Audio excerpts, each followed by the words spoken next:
Thank you very much. We can now move on our meeting. I want to introduce Alex Englander. That's great. He's a postdoc researcher at the University of Bonn. He wrote his doctoral dissertation on the topic of theodicy in Leibniz and Kant and Hegel. His primary interest is in Kantian and Hegelian theories of autonomy. So the floor is yours. You have 1 hour more or less at disposal, and you can arrange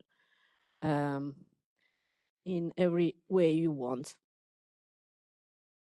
Okay, well, thank you very much all for coming, and thank you for the invitation to the conference and everything okay? Yeah. And to this beautiful city. It was only on my way back to the building just now that I noticed the mountains in the background. Not quite the Drachenfels, but it will do. That's for you, Jens. Okay, so when I heard augmented reality, I immediately had a thought maybe related to one that Maurizio had this morning. I immediately thought about extended mind, because I take it that for the advocates of the extended mind thesis, reality is already augmented in ways that we hadn't noticed and can be further augmented in related ways. The extended mind thesis is also a little bit older than I realized. The original paper in analysis by Clark and Chalmers was published in 1998.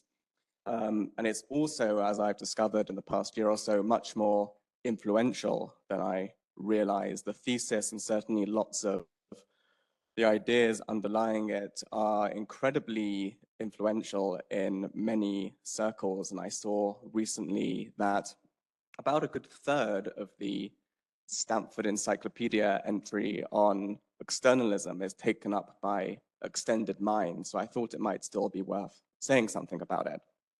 So for those of you who aren't familiar with the idea, it's meant to be a version of externalism, but they call it an active externalism based on, quote, the active role of the environment in driving cognitive processes. So the claim here that not all cognitive processes are just in the head is then also meant to support the claim that some mental states are partly constituted by features of the environment, namely when these features play the right sort of role in, as they put it, driving cognitive processes. So on the handout, you'll find a fairly recent formulation of the thesis by Chalmers. A subject's cognitive processes and mental states can be partly constituted by entities that are external to the subject in virtue of the subjects interacting with these entities via perception and action. What one finds is not so much an argument for the idea in the case of mental states, so much as certain illustrations. And the most famous one that's always appealed to concerns the example of Inga and Otto. I don't know if you're all very familiar with this already. In case not, I'll just briefly say what the example is. Both Inga and Otto are in New York. They both wish to visit the MoMA, the Museum of Modern Art. In finding their way around the city, and I'll put things in extended mind terms, Inga simply consults her memory, brings to mind the belief that the MoMA is on 53rd Street. Otto, by contrast, and Inga then just heads off to the museum accordingly. Otto, by contrast, has a poor memory. I think he has some condition, and therefore he writes lots of information that's useful for him in a notepad. He then whips out his notepad, goes, It's on 53rd Street, he reads what's written down, and he heads off accordingly. And the idea is that there's meant to be only a superficial difference here when it comes to cognitive processes and mental states between Inga and Otto. There's meant to be a certain functional equivalence between Inga's consultation of what they call her biological memory and Otto's consultation of his notebook. And this is meant to lead to the idea that Otto's belief is constituted in part by elements or features of the environment. And all I want to do is raise some questions about what this thesis really is and maybe raise a few grounds for skepticism about it. So the first thing that I wondered when I heard the idea was in what sense belief is to be understood here. Belief is notoriously an ambiguous term. One can think of belief as the object of belief. When you talk about someone's belief, that which they believe, in this case, that the MoMA is at such and such a location, or one can think of belief as a stance, an attitude towards a content. Thinking about the attitude, one could think that belief is a fairly demanding achievement, and there are certain things that distinguish the achievement of believing from merely assuming, supposing, suspecting, maybe expecting, hoping, wishing, and so on. And we can abstract at least two facets of the phenomenon of belief. Firstly, you can think that belief involves finding yourself constrained in a certain way. When it comes to the question of whether P is the case, one finds oneself with nothing else to think. The matter is settled for one. One feels constrained to think that P, where the constraint, importantly, is rational constraint. One seems to find oneself thinking what one does simply in virtue of how the world is. One seems to find oneself constrained by the world. It's the world that leads on with no choice but to think that P. And here, there isn't really a gap between finding oneself constrained and being constrained. One doesn't believe in judging that one is constrained in a certain way. One believes in virtue of being constrained in a certain way. And then secondly, in being thus constrained, one orients oneself in the world accordingly. One adapts and changes one's projects and acts in light of things being such and such a way, namely the way one believes them to be. Now, I've said that these are two aspects that we can abstract from belief, because really it's hard to see these as two separable elements. It's not as though you can really take yourself to be constrained and then fail to orient yourself in the world accordingly. Of course, occasionally someone might fail in some way to act in light of their belief, but just think of somebody who purports to believe that the museum is at such and such a location, but always heads off in the other way when they want to go to the museum, to take a trivial example. Okay, so the question arises, is this idea of the constitution of belief meant to concern the act, meant to concern the attitude, the stance, or the content? Now, it's not entirely clear what it would mean for it to concern the content, the object of belief, that the museum is at such and such an address. It's hard to think of the content as somehow being given by, or simply constituted by what's on the piece of paper, for example, or at least there are reasons to be skeptical about such an idea.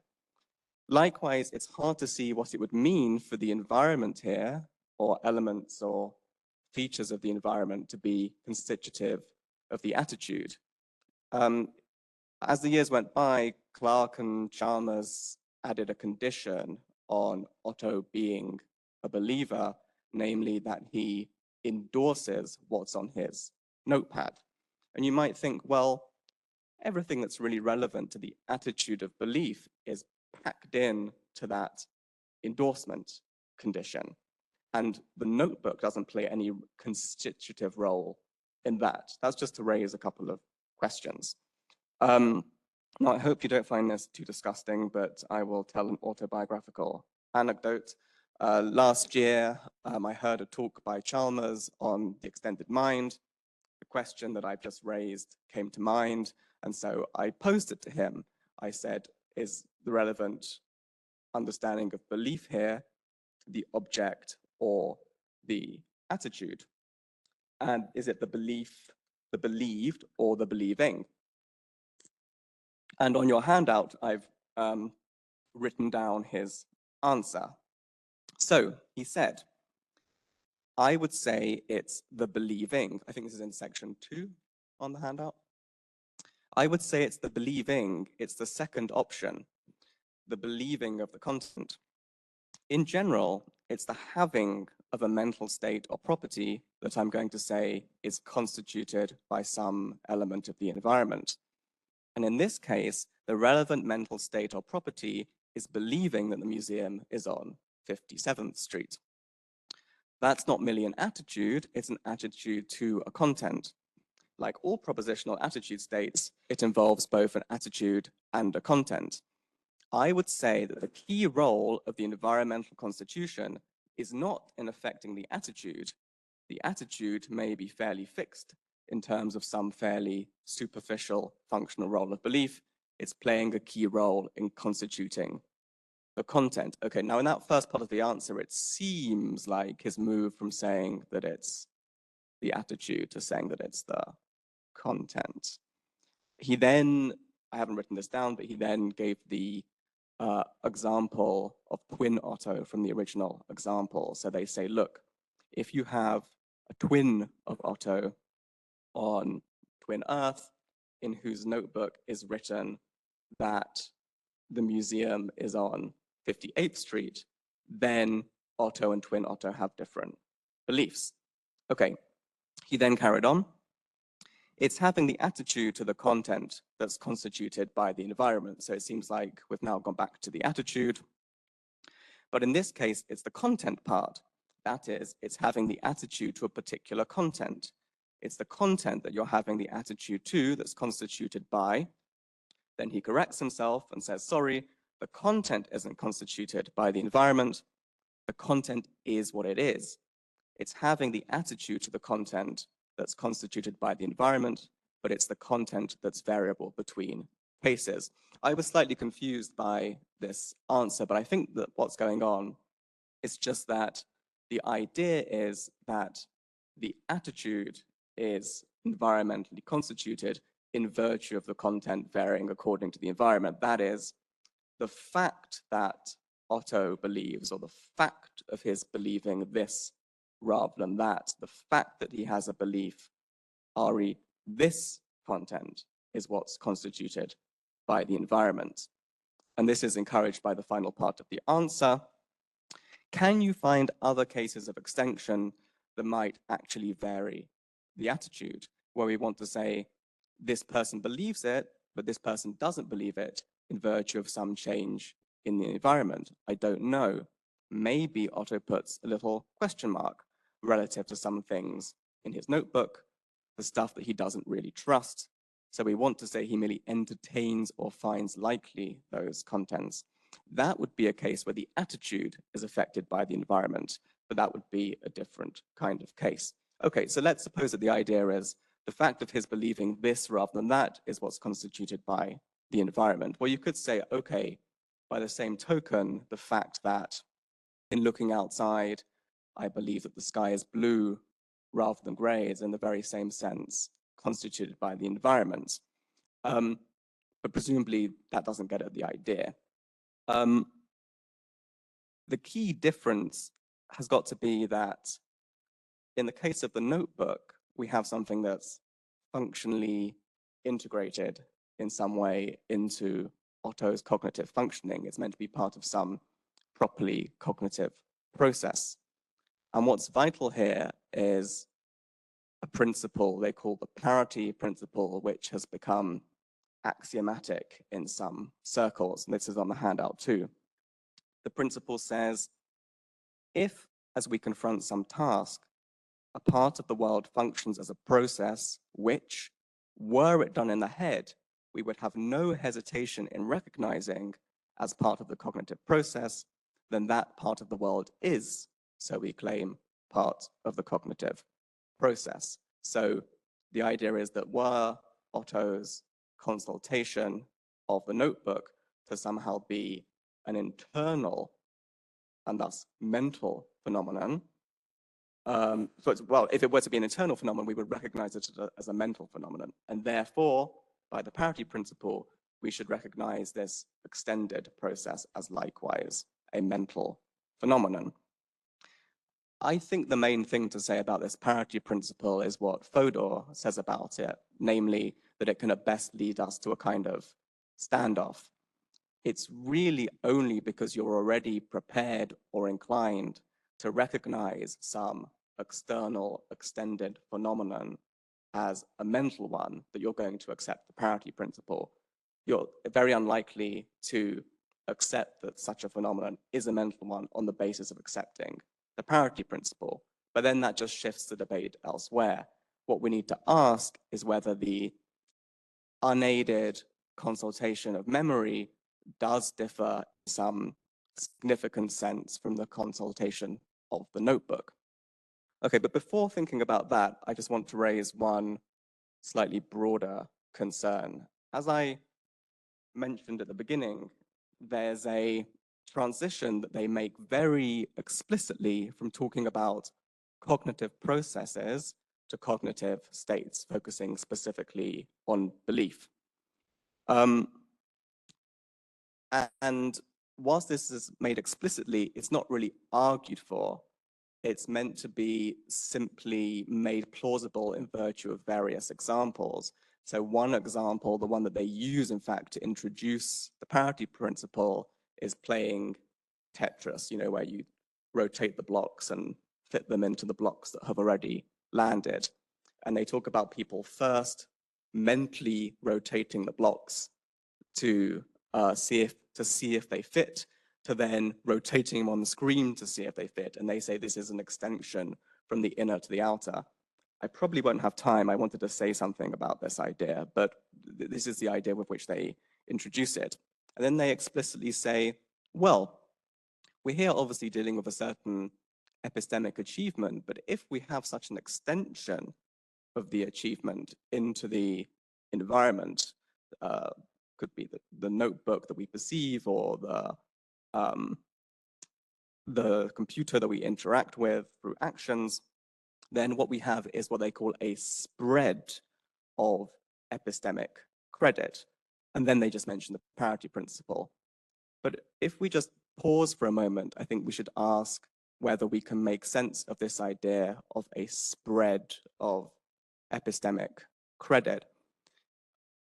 Especially in light of what I said above about belief, we tend to think of believing as the achievement of a person. It's a person that we hold responsible when, for example, they tell us what they think about something, thus lending their authority to a particular claim.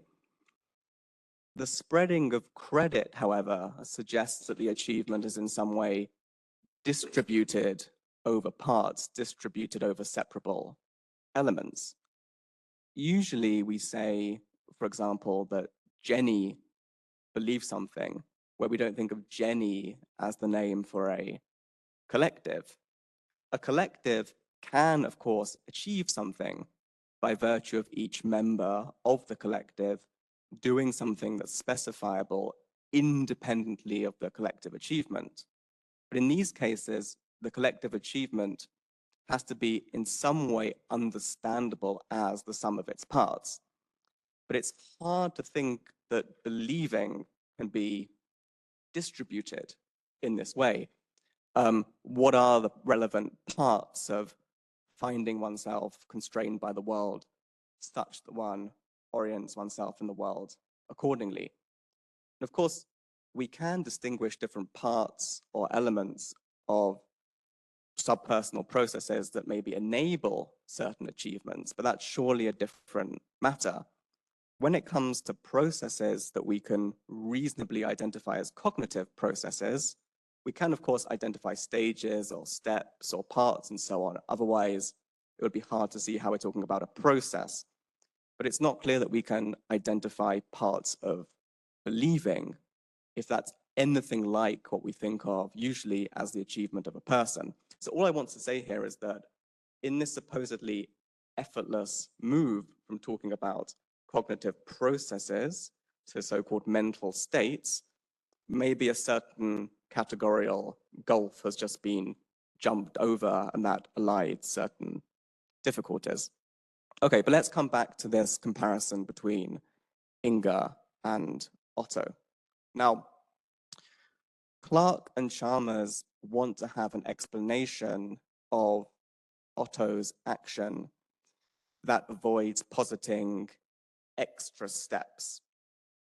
So in particular, they want to say that it's misleading and just wrong to say that he wants to go to the museum, he has a belief about the accuracy of what's in his notebook, he consults the notebook, thereby believes or brings to mind the belief about the location of the museum and acts accordingly.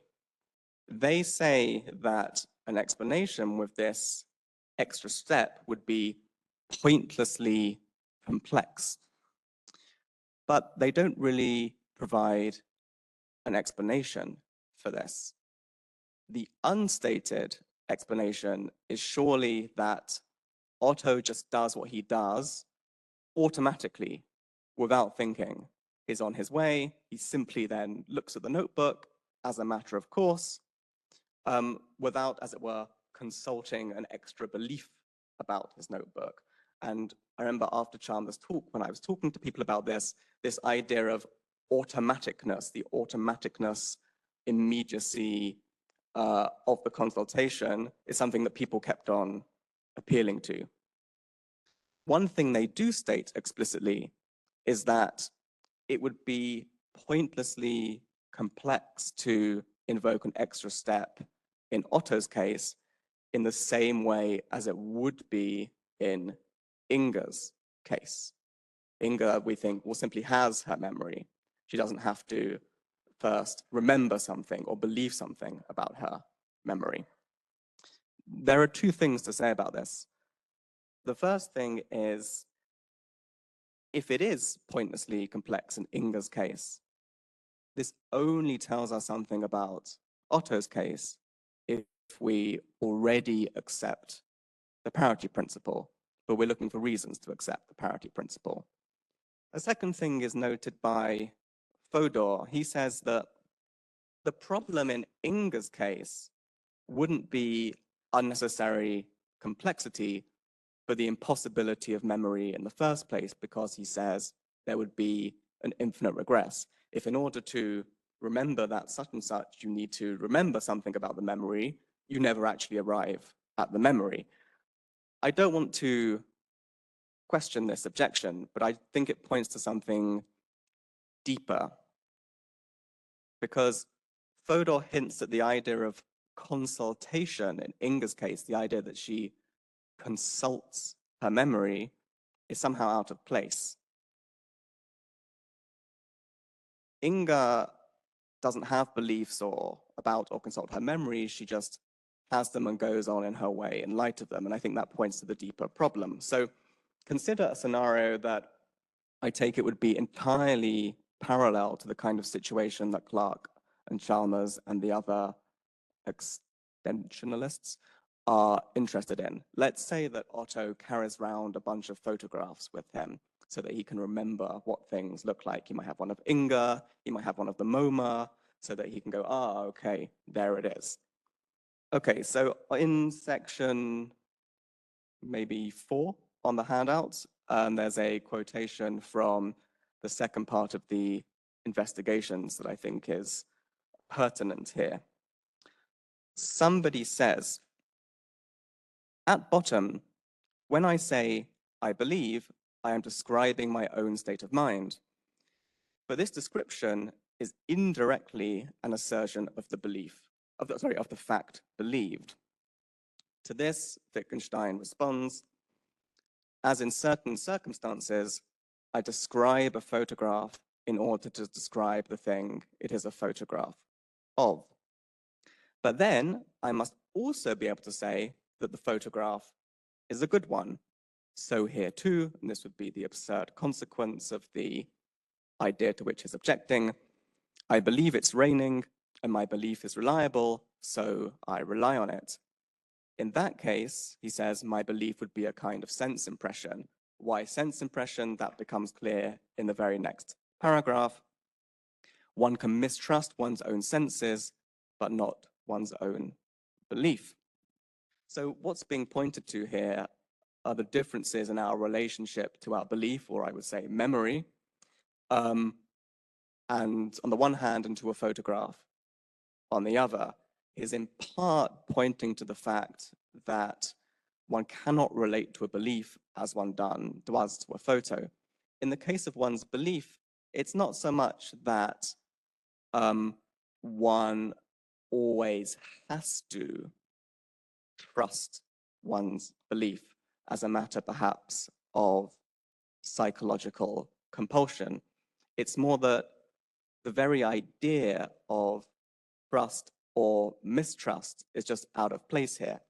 So if in believing one takes oneself to be constrained by the world itself, then one cannot treat one's belief, that is one's present belief, one's past beliefs, or someone else's beliefs are a different matter. One cannot treat one's belief as something that reliably or unreliably correlates with the world or enters into any other kind of external relationship towards it. I think this has one immediate lesson for the Inga Otto case. And that's that phenomenologically, or let's say psychologically, the advocates of extended mind could be completely correct. That is, Otto just acts automatically. There's something immediate and effortless about what he does in the same way that there is with Inga. But epistemically, the situation is entirely different, since the validity of what he comes to believe or brings to mind, they would say, namely that the museum is at such and such a location, is inferentially mediated in the same way that any belief based upon a photograph is. The fact that Otto doesn't consciously engage in any kind of inference is irrelevant here. So to see the problem, I think it's useful to see the deep similarities between Otto's possession of a photograph or whatever and quasi-memories. So quasi-memories, at least used to be, I don't know about today, probably, used to be invoked a lot in discussions of personal identity. So reductionists about personal identity would appeal to the idea of a quasi-memory. So the idea would be that if I possess quasi-memory, if I possess this capacity, this is a way of holding together past episodes in a single supposed consciousness, but without invoking or presupposing the idea of a single subject to whose past the episodes belong. So quasi-memories are meant to be impressions of past events or occurrences that are presented from a subjective or inner viewpoint, and they do have suitable causal relations to the past in order to be thus presented. But, and this is the crucial thing, the quasi-rememberer does not have to be the subject from whose point of view the memories are presented. And the idea is that our ordinary notion of memory, or our ordinary memories, just are quasi-memories. They just happen to meet the additional requirements. So the idea would be that our normal notion of memory or a memory just is the notion of a quasi-memory supplemented by the belief on the part of the rememberer that they are themselves or were themselves the experience of the experiencer of what is now quasi-remembered. Now, clearly, the trouble with the notion of quasi-memory is that it prevents us from thinking of memories as simply being knowledge of one's past. Just like the photo, they can at best provide us with a basis of knowledge given further information about the context in which the impressions were generated.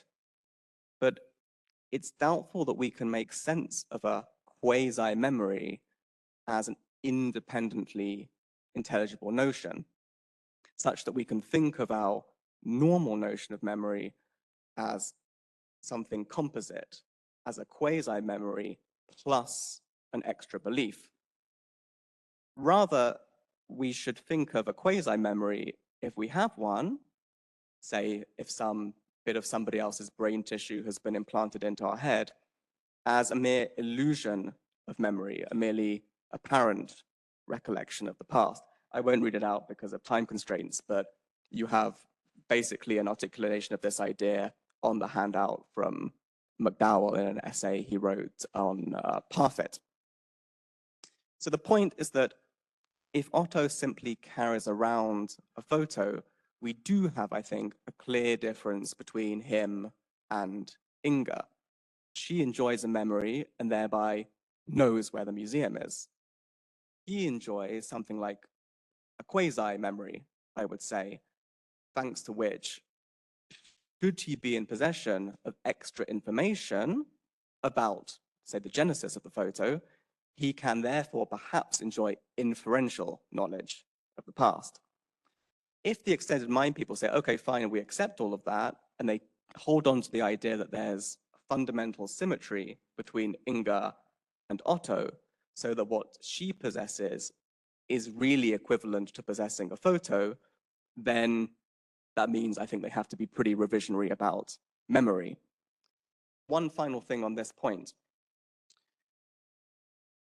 It could well be that in recalling something, in bringing a belief we have to mind, bringing it from being a standing belief to an occurrent one, as they say, we have to place the belief in some kind of inferential context.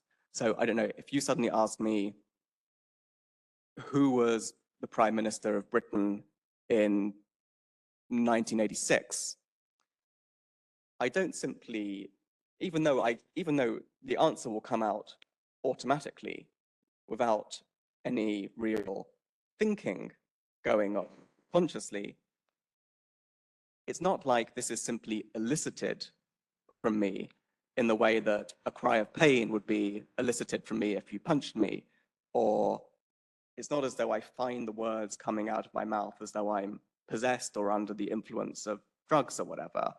I have to have some understanding of how what I'm saying is an answer to the question. I have to place it in a certain inferential context. I have to understand it as an answer to the question. I have to understand myself as mentioning a particular person, someone who adopted a particular role, who was part of the destruction of Great Britain, something like that. But the point is simply that is understanding the belief as being, as occupying a place in an inferential context, is a fundamentally different thing from arriving at it inferentially. So I'm not denying the former, I'm just denying that we should think the latter. These are just two very different things. Okay, given that I'm running out of time, I will skip what I wanted to say somewhat more speculatively about the Tetris kind of cases. I simply wanted to question that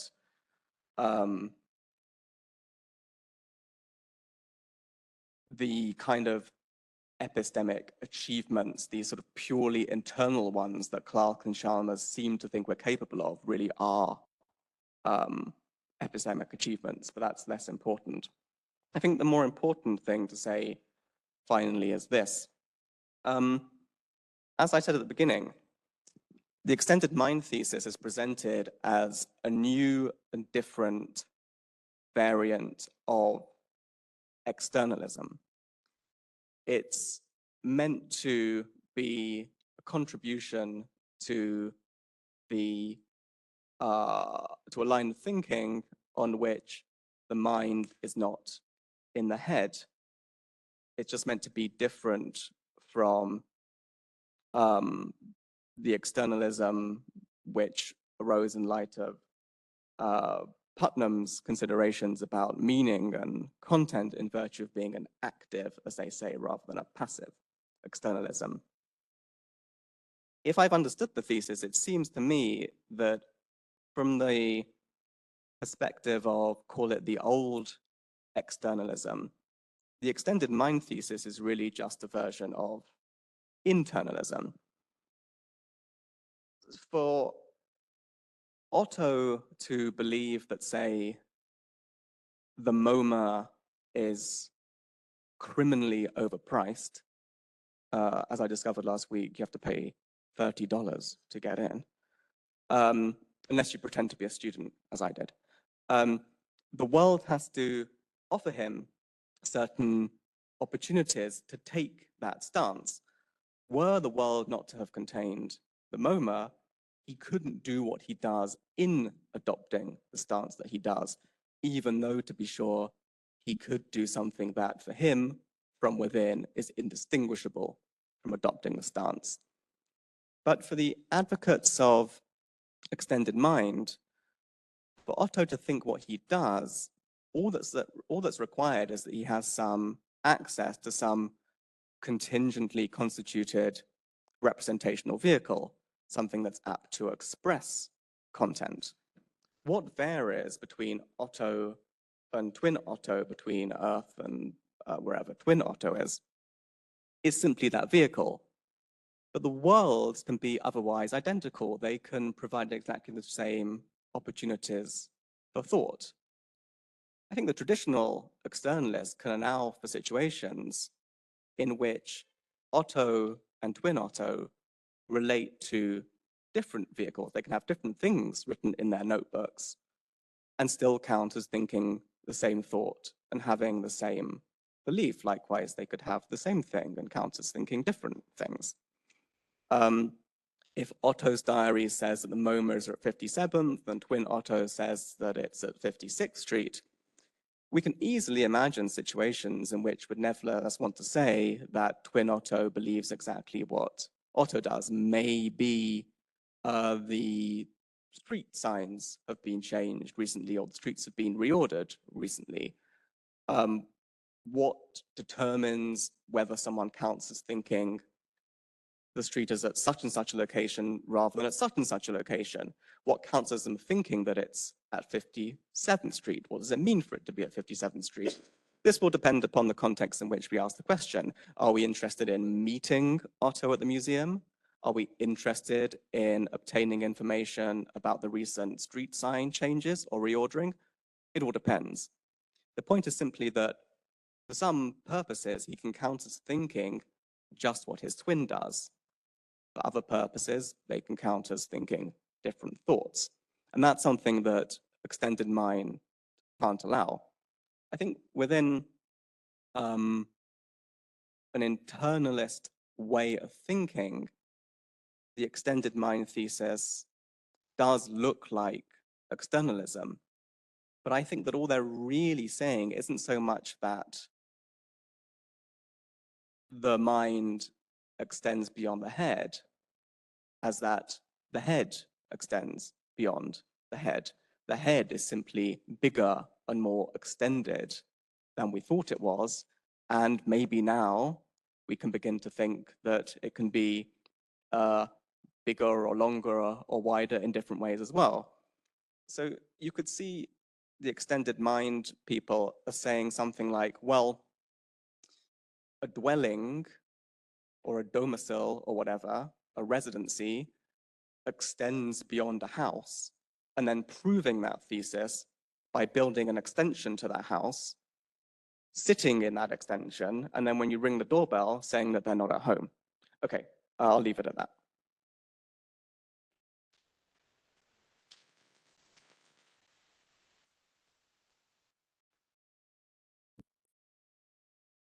Okay, this microphone works, do you know?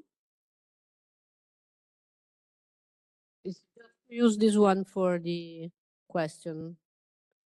We can try. So we can, you have here a pen, if you like my pen. Okay, we can open the debate if you have any questions.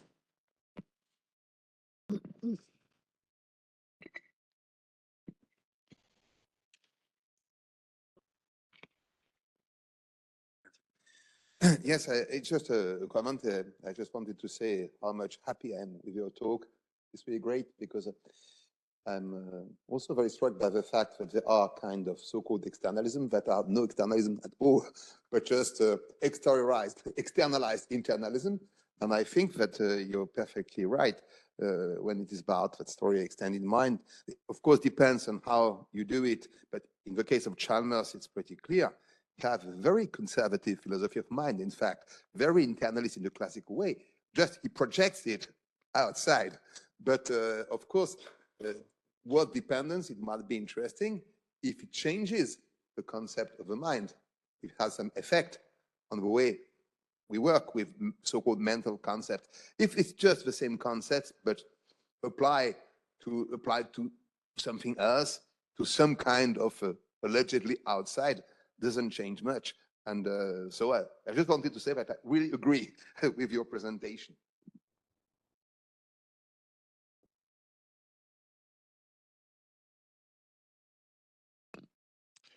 Thank you very much.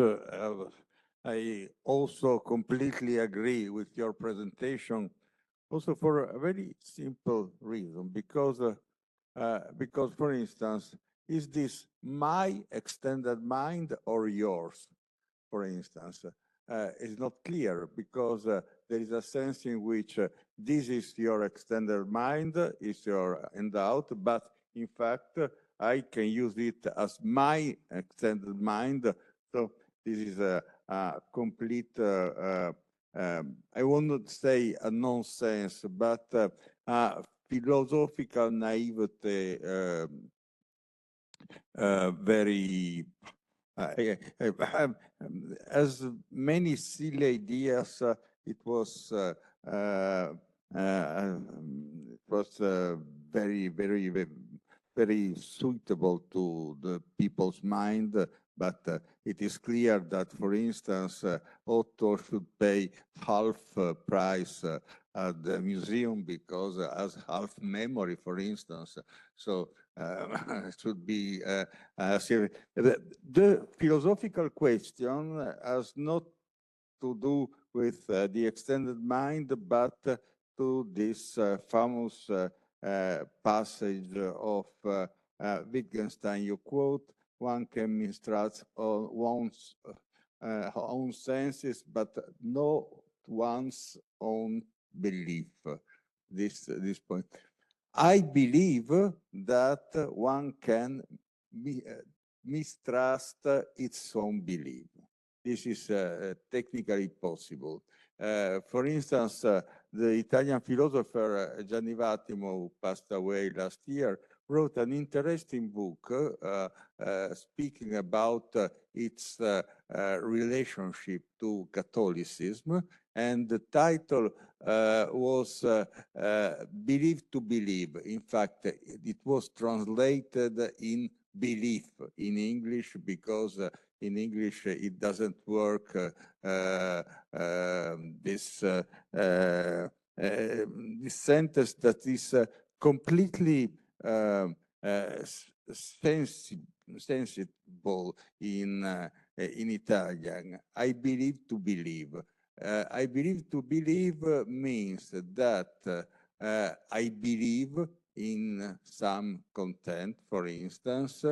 I am not completely sure about this content, but I believe that I believe in this content. For instance, do you believe that tomorrow the train will be on time? And the answer is, I believe that, but this do not imply a form of being sure about this. I just put it as a philosophical question because it also applies to very abstract situations. For instance, do you believe in God? I believe that I believe in God. This is perfectly sensitive. I have no proof about the existence of God. I have a faith in God, but my faith is just a form of belief, and belief is not certainty, which is very different, for instance, from say, do you believe that outside there is the sun? You can just check, and if I have some problem of seeing, I can truly believe that maybe my senses are wrong. But in this case, in the case of belief, is much more problematic. Is this, yeah. Okay, three things. Firstly, the wave of agreement so far makes me worry that I've just stated the obvious, but that's maybe not such a bad thing when lots of people are still not stating the obvious. It could well be that every point I've made today has already been made elsewhere by others. The second thing is, just based on the very first thing you said, Fodor starts raising certain, let's say, mereological worries about the idea in a kind of humorous, mocking way. If you rely on the piece of paper and I rely on you, then is the piece of paper part of my mind, and blah, blah, blah, blah, blah. And he plunges certain absurd scenarios. I think once again, there's a sort of deeper problem that's being pointed to there, because in the original article, they do have these ideas about the spreading of personhood. So they say, what about socially extended cognition? Could my mental states be partly constituted by the states of other thinkers? We see no reason why not in principle. And then they give a list of things concerning accessibility. But if you then read what Chandler says on the first page of the article in his kind of Festschrift for Andy Clark, he starts off talking about this as being as a case of extended cognition, and then that is their original writing of the paper. And then in the very next paragraph, he starts talking about the chief responsibility lying with Clark. And given what I wanted to say earlier about the very notion of extending epistemic credit, it seems like what he's doing is then completely contradictory. We need, if we're going to have, like Jocelyn said, interesting ways of extending our notions of mentality, which of course there could be, we need to be able to understand the extensions as extensions. We need to be able, for example, to understand the notion of something like the spread of epistemic credit. We need to somehow be able to make sense of what it means to disconnect epistemic credit from a person. In the absence of that and a complete rethinking of our notions of responsibility, I don't think he has any right to talk about their co-written paper as in the case of extended cognition. Okay, so I just wanted to say that. With regard to belief, a couple of perhaps unsatisfactory comments. I think there's a difference between certainty or being sure as, let's say, a psychological matter and the demand on belief of having the matter settled for one. One could, in fact, have the matter settled for one in virtue of seeing how things are without feeling the requisite certainty, perhaps because one is very motivated not to have things settled for one in that way. But then the second thing is that precisely because I see belief as being that quite demanding achievement, I would distinguish it from the kinds of things that we usually classify as expressions of partial certainty or relative certainty.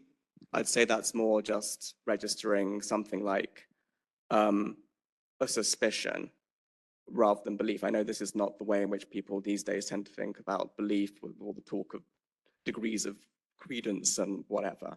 But that's why I hear a sentence like, I believe,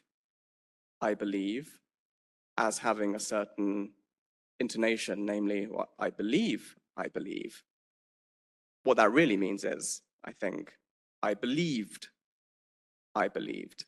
because it already involves a certain kind of distancing from one's own belief. I don't see how the statement that I believe, without that distancing, without something going from being settled to being unsettled, can be anything other than a sentence that has one I believe too many. You might as well just say, I believe. You see what I mean? Just to add, to make a very short example, there is a difference if I ask someone, do you believe in me? He can ask, I believe, or yes. And I believe that there is a difference between answering I believe or answering yes.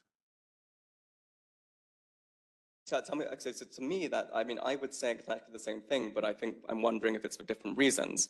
Of course, there are certain maybe religious contexts in which one has to utter the sentence, I believe, and thereby do what one usually does in saying yes, but religious contexts are tricky.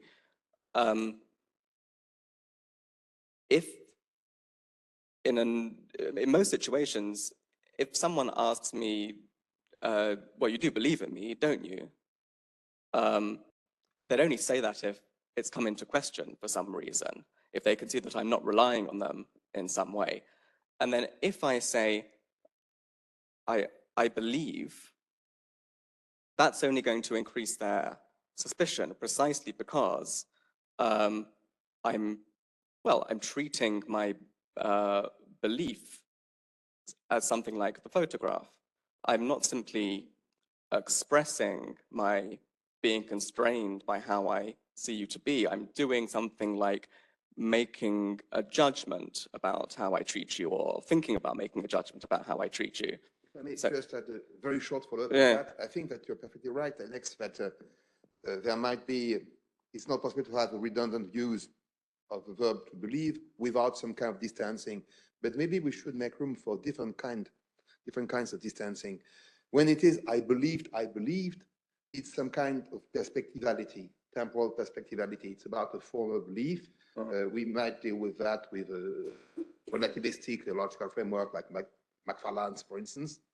When it is at the present time, I believe, It's much more a distance of a kind of modalization. Oh, yeah, what do I believe? I'm not so sure. Maybe I believe. There is also some distancing, but it is much more on the side of modality, modalization. You're taking some distance from what you say, and however, you still want to assert it, but not, it's a modalization of assertion. It's not exactly the same kind of distancing as in the case of perspectivality. Perspectivality is some kind of objectification related to the past. And yes, at that time, I believe. And of course, the implication is nowadays, I don't believe it. Well, sorry, can I just ask something about that? Would you say that in the second kind of case, rather than the first kind of case, what one can be understood to be doing is articulating the deliberation that one's engaging in? It's that's a different thing from you. Of course, in the first case, you're deliberating as well. In the first case, you're wondering about whether you did actually have such a belief, and that obviously involves a certain kind of distancing. In this case, I needn't be. I don't know if you'd be happy with this kind of talk, but you needn't be, as it were, as in the first case, treating the referent of the second I as another person, as it were. It could to say, oh, I believe. It could just be, like I say, an expression of a process of deliberation, which ideally culminates in the expression of, yes, I believe. Yeah, but in the case of perspectivality, yeah, it's true. In some sense, I'm treating myself as another person because it's about what I believed when I was another, in some sense. So yeah, there is something like that. So it might be something about deliberation, but it's just a possible application among others. Yeah, no, I meant in the second case where you're not talking about your past self. It's more your present self, where you say, oh, I believe. Yeah. Then that's what I meant by saying this could just be a sort of articulation of the process. Might be a step in the direction, might be a step, yeah.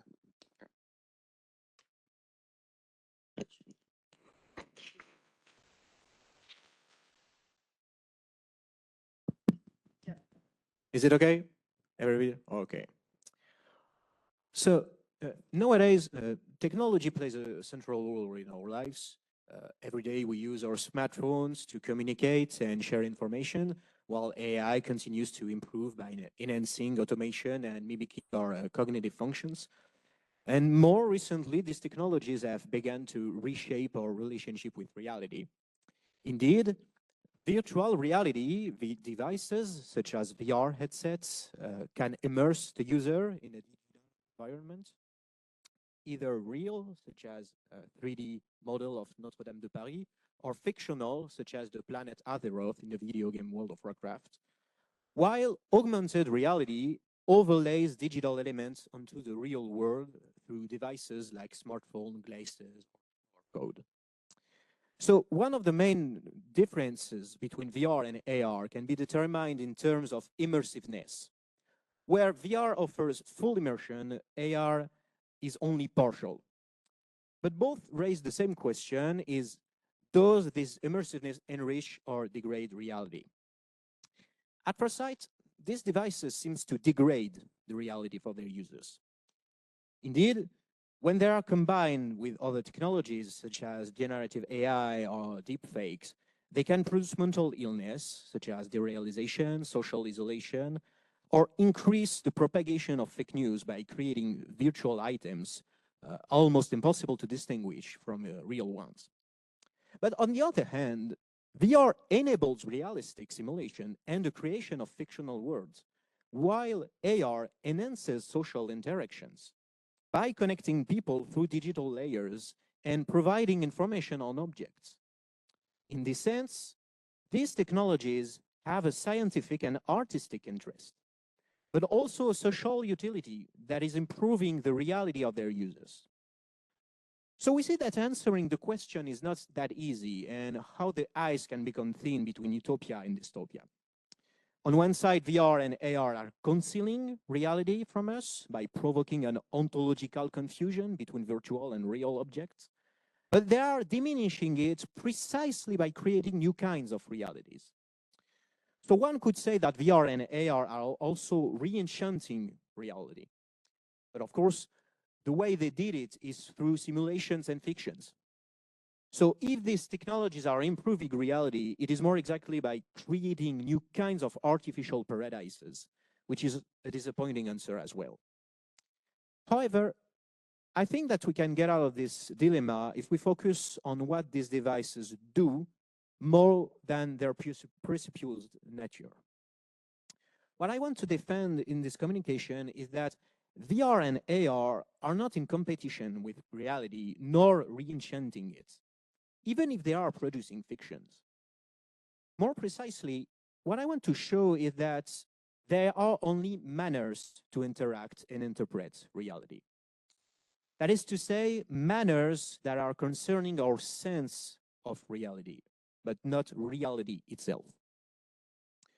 To do that, I will propose an approach that aims to define VR and AR as mixed realities, made of what I call symbolic assemblies. That is to say, hybrid structures made of signs and assembled by cognitive processes and sensations.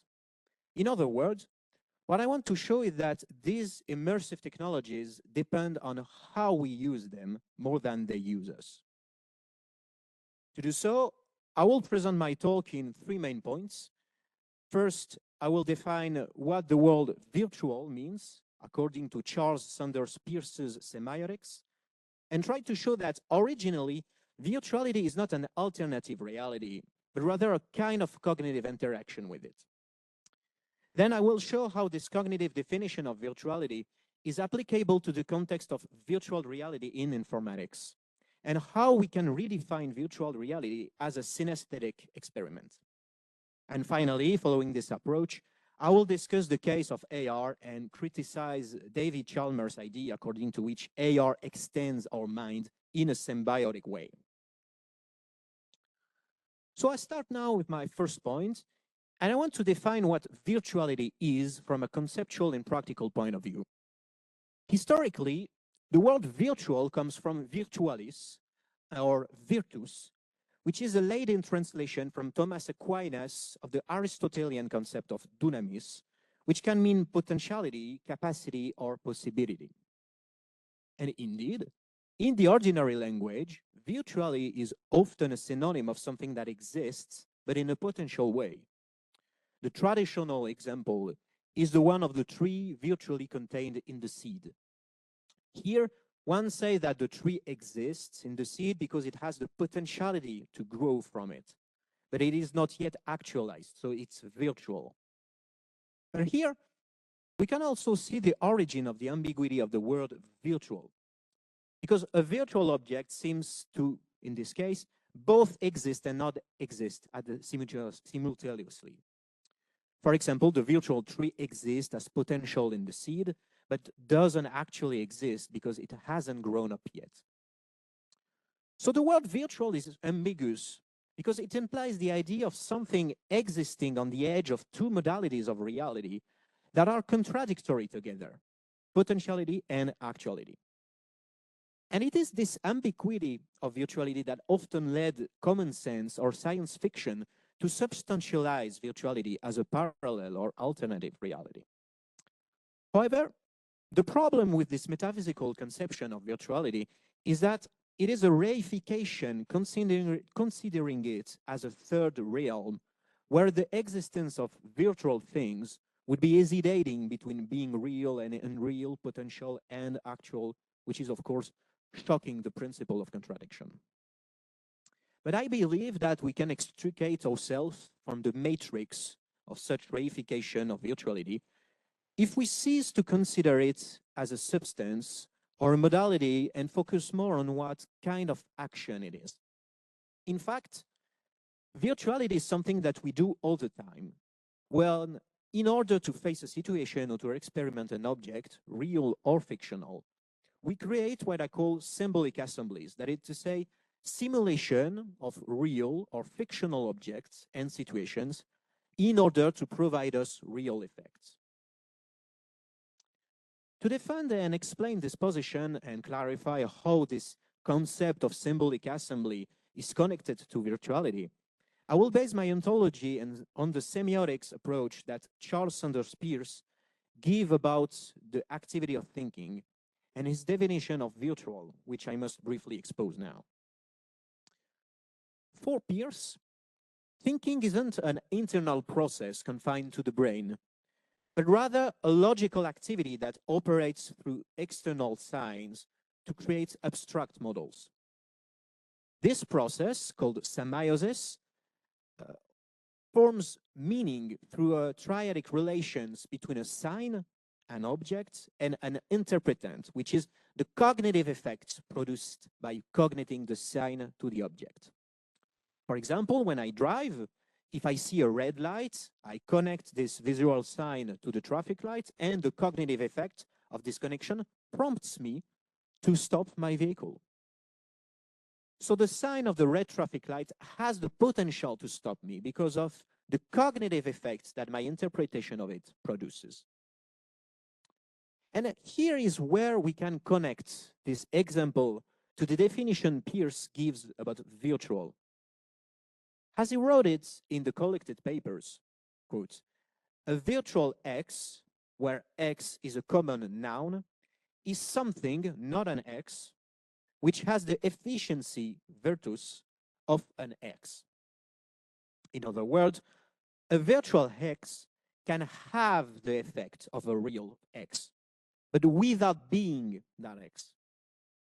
That is to say here, Peirce makes the difference between having the effect of something and being the thing that has an effect. For example, my interpretation of the red light is a virtual stop, because the red light does not physically stop me like an obstacle or a force blocking or holding my car would. However, this virtual stop has the same effect on me as a real one, because when I see it, I do really stop. In this sense, my interpretation of the red light has the virtus, that is to say, the efficiency of a real stop without being an actual one. So for Peirce, the thinking process is fundamentally virtual because it consists of producing abstract or formal configurations of a contextual situation by connecting signs together, and whose connection gives me real cognitive effects. Anything, a person, object, event, or sensation, can be a sign, but its meaning will depend on the context in which it is perceived and used. And this point is important because it means that for Peirce, these semiotic relations are not fixed. Indeed, their meaning can evolve and gives me new effects according to the situations and combinations I do with other signs. For example, I can reuse the interpretation I have of a red signal in different contexts. As a rule, that means that seeing a red signal implies stopping or canceling any kind of action, for example, pressing the red button of my computer to stop it. As well, the interpretation I have of a fictional character, let's say Ulysses from the Odyssey, can evolve as I read it. For example, the abstract model I have of Ulysses is not the same when he fights Polyphemus, made the gods, returned to Ithaca, etc. In other words, for Peirce, there is a generativity of meaning because a sign virtually contains multiple possible meaning, and its interpretation actualizes one of them. In this sense, the semiosis process is continuously open and virtually infinite. Now, we can see more clearly why virtuality is not a substance in contrast with reality, but rather a cognitive and sensitive interaction with it through signs. When I perceive a red light or when I read the Odyssey, I produce virtual models of contextual situations or objects, even fictional, by connecting signs together. These models are not real objects of situations, but their interpretation has the cognitive effect on me that help me to interact with reality in any kind of context. Thus, what I call a symbolic assembly is following the semiotic conception of Peirce. A symbolic assembly is a combination of signs that produce a simulation of an X, real or fictional, which is not an actual X, but that has its efficiency, that is to say, whose interpretation can produce a real effect. And I use here the term assembly on purpose instead of construction or agency, for example, because an assembly implies the idea of an interaction with an incarnate structure that is not fixed and whose shape can evolve by manipulation and association of its elements. In this context, the virtus of an object can also be defined as its capacity to produce cognitive or perceptual effects comparable to those that a real or fictional object would produce. With this definition, we now can also answer the question of why virtuality seems often at the edge of possibility and actuality. The actual reason is that virtuality is a specific sense or manner to experiment the object of the effects of an object or situation, the red traffic light or my mental picture of Ulysses, as if we were actually facing them. In other words, we could say that virtual objects are a kind of counterfactual, and if they are fictional, they are not fake, as they have a functional reality by the effect they produce.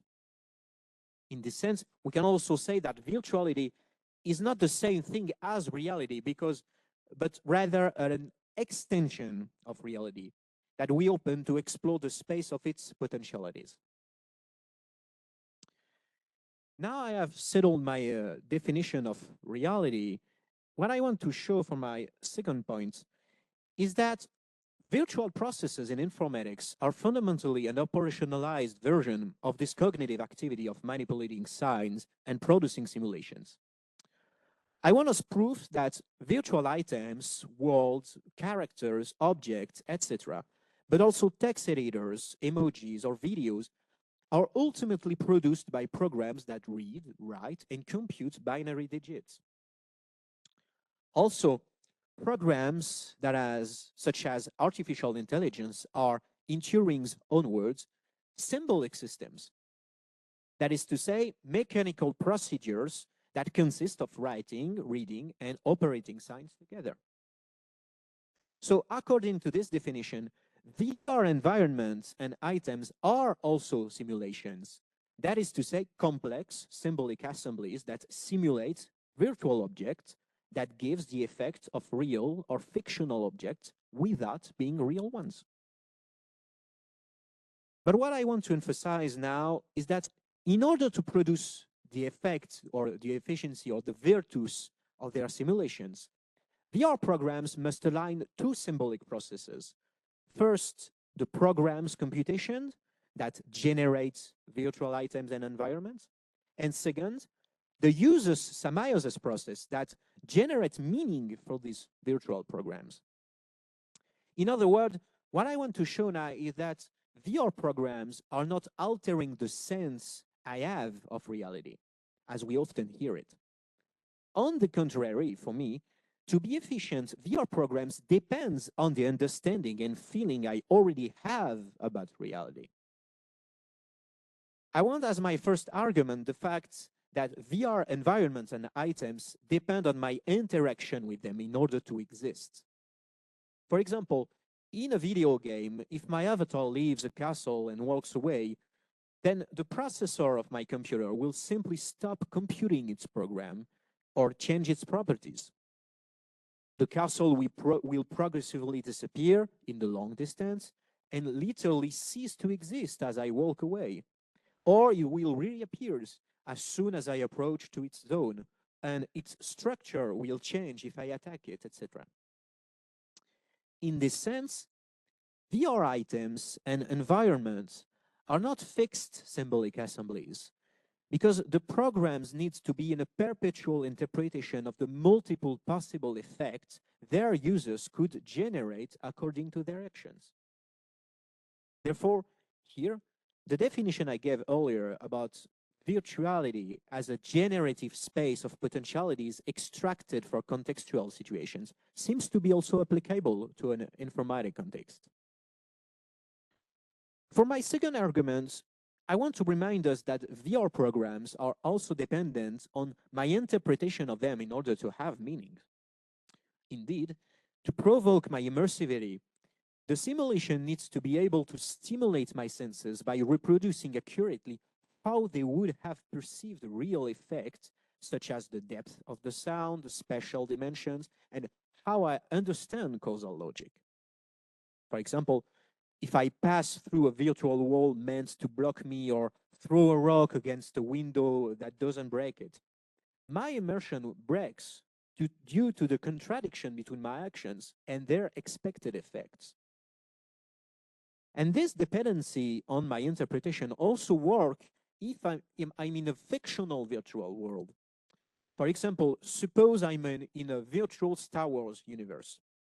In that case, the program has to be coded in order to be able to reproduce phenomena that are meaningful in this universe, such as the ability to move objects by the force, that is to say, without touching it. In other words, a virtual fictional world's meaning also depends on its fictional context interpretative norms.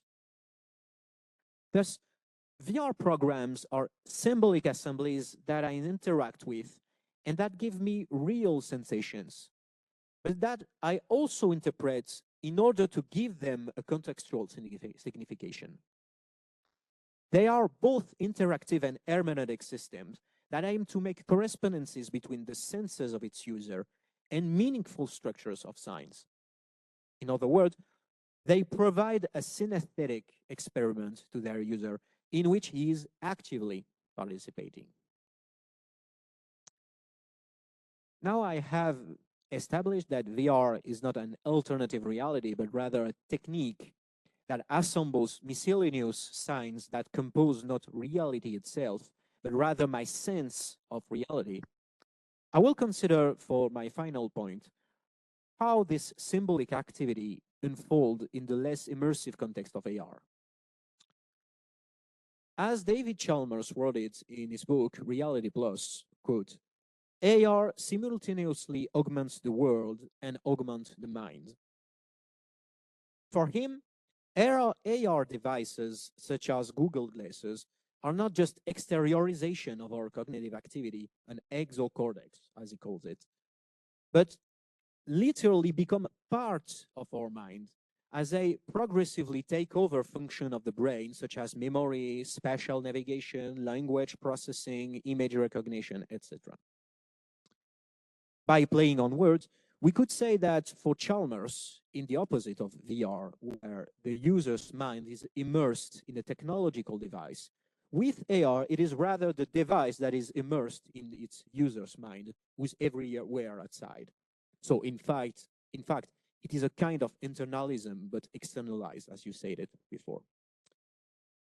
Therefore, for Chalmers, the process of what he called the extended mind, the hypothesis according to which cognitive processes are external and that technical objects are extending them, becomes a reality with AR. For Chalmers, we are slowly but surely turning ourselves in cyborgs, that is to say, organisms in a symbiotic relationship with technology. I don't completely disagree with Chalmers about this idea that we are becoming increasingly dependent on technology. However, I take issue with the terms extension and augmented when applied to the mind. Indeed, if we take this expression seriously, we can see that it is grammatically incorrect because it treats the mind as a physical space that can be expanded or as a storage processor that could gain more power, which is a misleading metaphor. For me, the problem in Chalmers' conception is that it considers that AR devices provide the same or more knowledge about the world as natural cognitive functions do. His argument is the following. First, since cognitive functions are genuine knowledge, and that external functions of AR devices can play the same role as natural cognitive functions. Therefore, external functions of AR are genuine knowledge. I think that this syllogism is false because what AR devices produce is not knowledge, but information. And this is actually not the same thing. Indeed, the difference we can draw between both is that knowledge is something that you have or possess because you learned it, while information is something that it is temporarily given to you about something very specifically, and you don't own all the time. And I want, as an example, the same story, actually, that Chalmers used in his book to prove his point, but I think his point is paradoxical. He shares the story of Charles Strauss' novel called Accelerando, where the main character, called Manfred Max, wears AR glasses that store his memory and gather information for him about the world. The glasses help him to do every task of his day, such as finding his way to navigate in the city or describing objects by adding signs and information on them.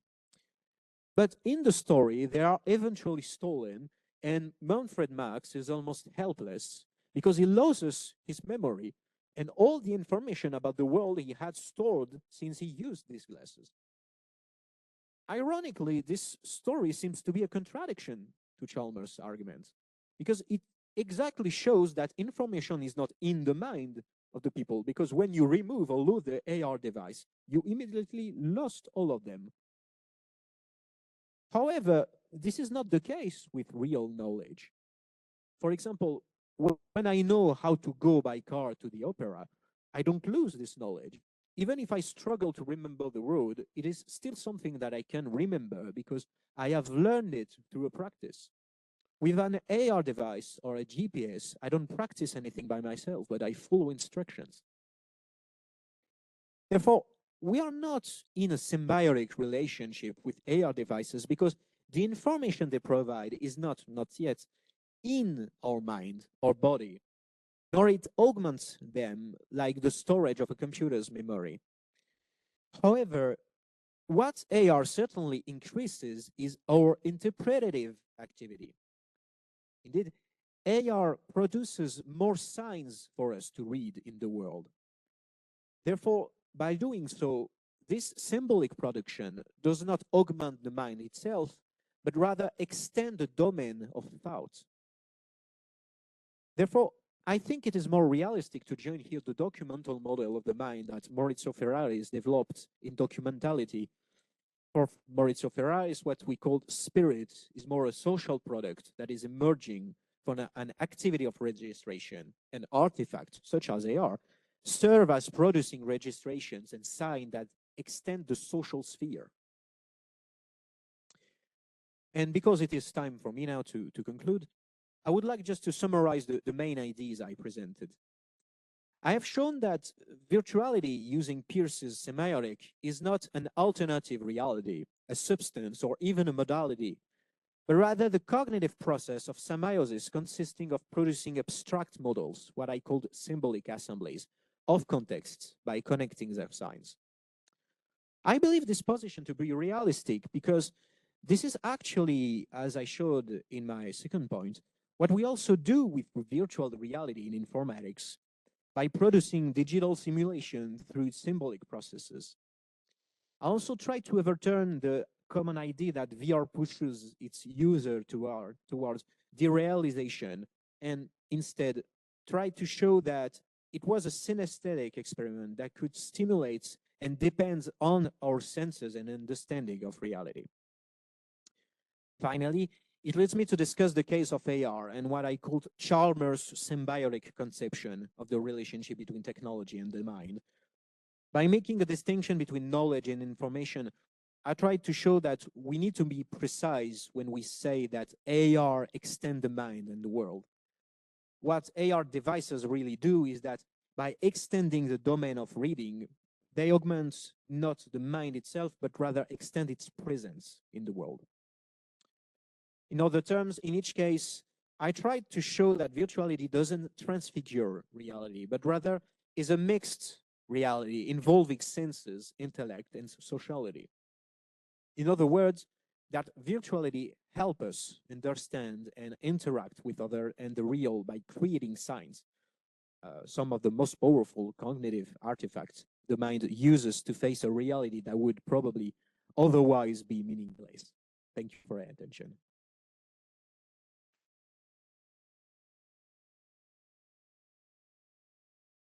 Okay, we can open to the debate if you have any question.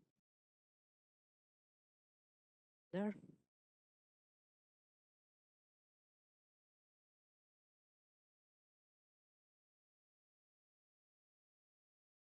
Yeah, thank you very much. Yeah. Towards the end, you said something that I completely agreed with, but then when you elaborated it, I wasn't so sure. So let me just ask something to help me understand the position.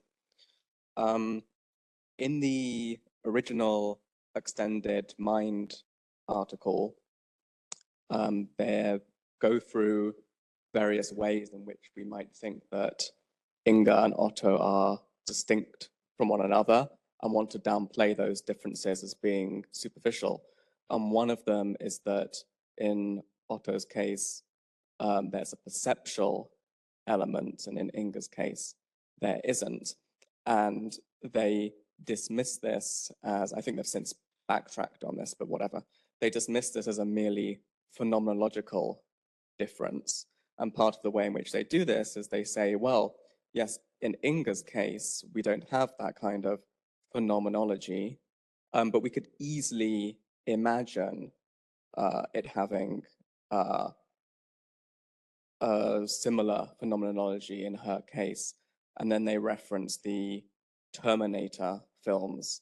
So when Schwarzenegger recalls something, it's presented in his sort of internal goggles, so to speak. So I take it though, when it comes to augmented reality, that the idea is we're all going to be little Arnies or whatever. There's this possibility that something like recollection would supposedly take this kind of form, or recognition could take this kind of form. There'd be script that pops up in front of our eyes. And they would say, well, this is simply an externalization of something that would be more internal in the Terminator case. Okay, so, and then you said, yeah, but this would simply be a case of having information made available to one rather than knowledge. And I thought, oh yeah, that's completely right. But then you said, if I understood you, that the relevant difference is something to do with ownership, where that was a matter of the duration for which the information is available to you. So if the information simply flashes up and disappears, there's a lack of ownership, but if it's always somehow present, then we would own it in some way. So please tell me if I've misunderstood that, because it seems to me that that's not the problem. The very problem would be thinking of recognizing something or recalling something or what have you in terms of some kind of token signpost appearing before the mind. It doesn't matter how long it's there for. I mean, it's a little bit like when Hume says that if we were to have an impression underlying the idea of the self, it would have to be an impression that's there the whole time. It's like, well, no, it doesn't matter how long it's there for. That's not what self-knowledge consists in. Okay, but yeah, please tell me if I got the idea right. Yeah, okay. Thank you for your question. Actually, for me, the main difference between information is knowledge is not specifically the criterion of time, is more the criterion of learning something. You can learn something based on information. I'm probably sure that more you are doing the same travel each day by using a GPS, you are learning it. So you can produce knowledge based on information. For me, the problem is to make this the thing that Chalmers actually defends, saying that the external devices provide exactly the same kind of epistemic contents as internal or organic functions or cognitive functions, because it's actually not the case. Once you get out of these devices, you actually, it shows, for me, the example of accelerando seems to be, for me, the best example of that. You can't rely on these devices. They are very helpful, and they can serve as prosthesis, of course. And again, you can learn on them. But we can't make an equivalence between both and saying, oh, look, this is the extended mind. Actually, this is exactly the same thing as our mind, because it do exactly the same thing. No, actually, it doesn't do exactly the same thing. It seems to do, because it has the virtues. This is the definition of virtuality I gave earlier. It gives you the effect of something without being the thing. So information gives you the effects of knowledge, but without being knowledge.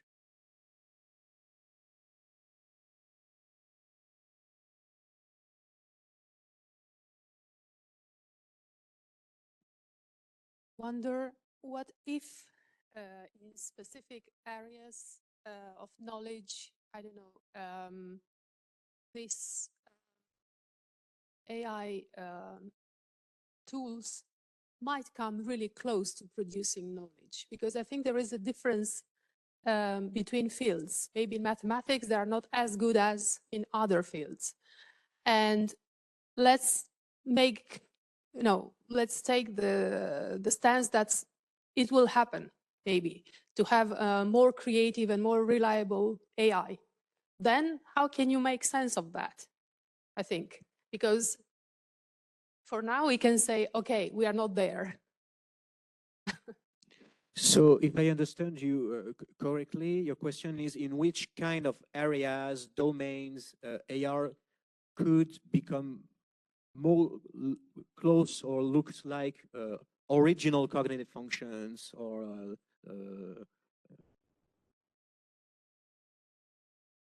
yeah. In certain fields, it comes these tools Sure. may come quite close to something that is knowledge or is reliable. Well, I think in every kind of formal exercises, when you have to do computations, for example, I do think this is exactly the same kind of knowledge, actually. This is exactly the same kind of activity.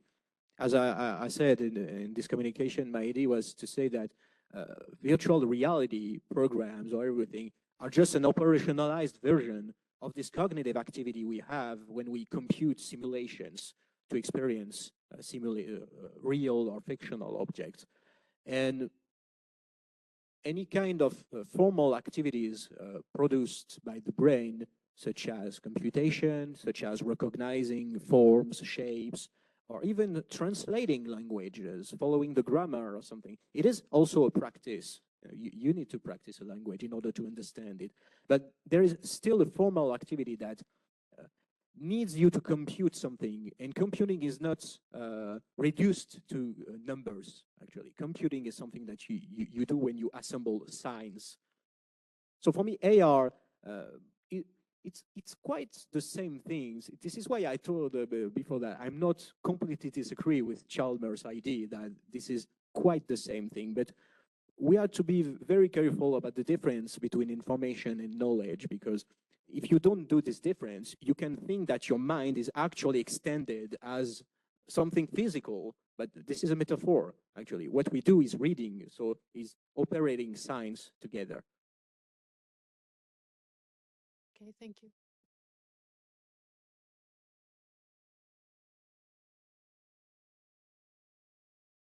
Microphone come to Dochelin. I want just to add a clarification point, if you want.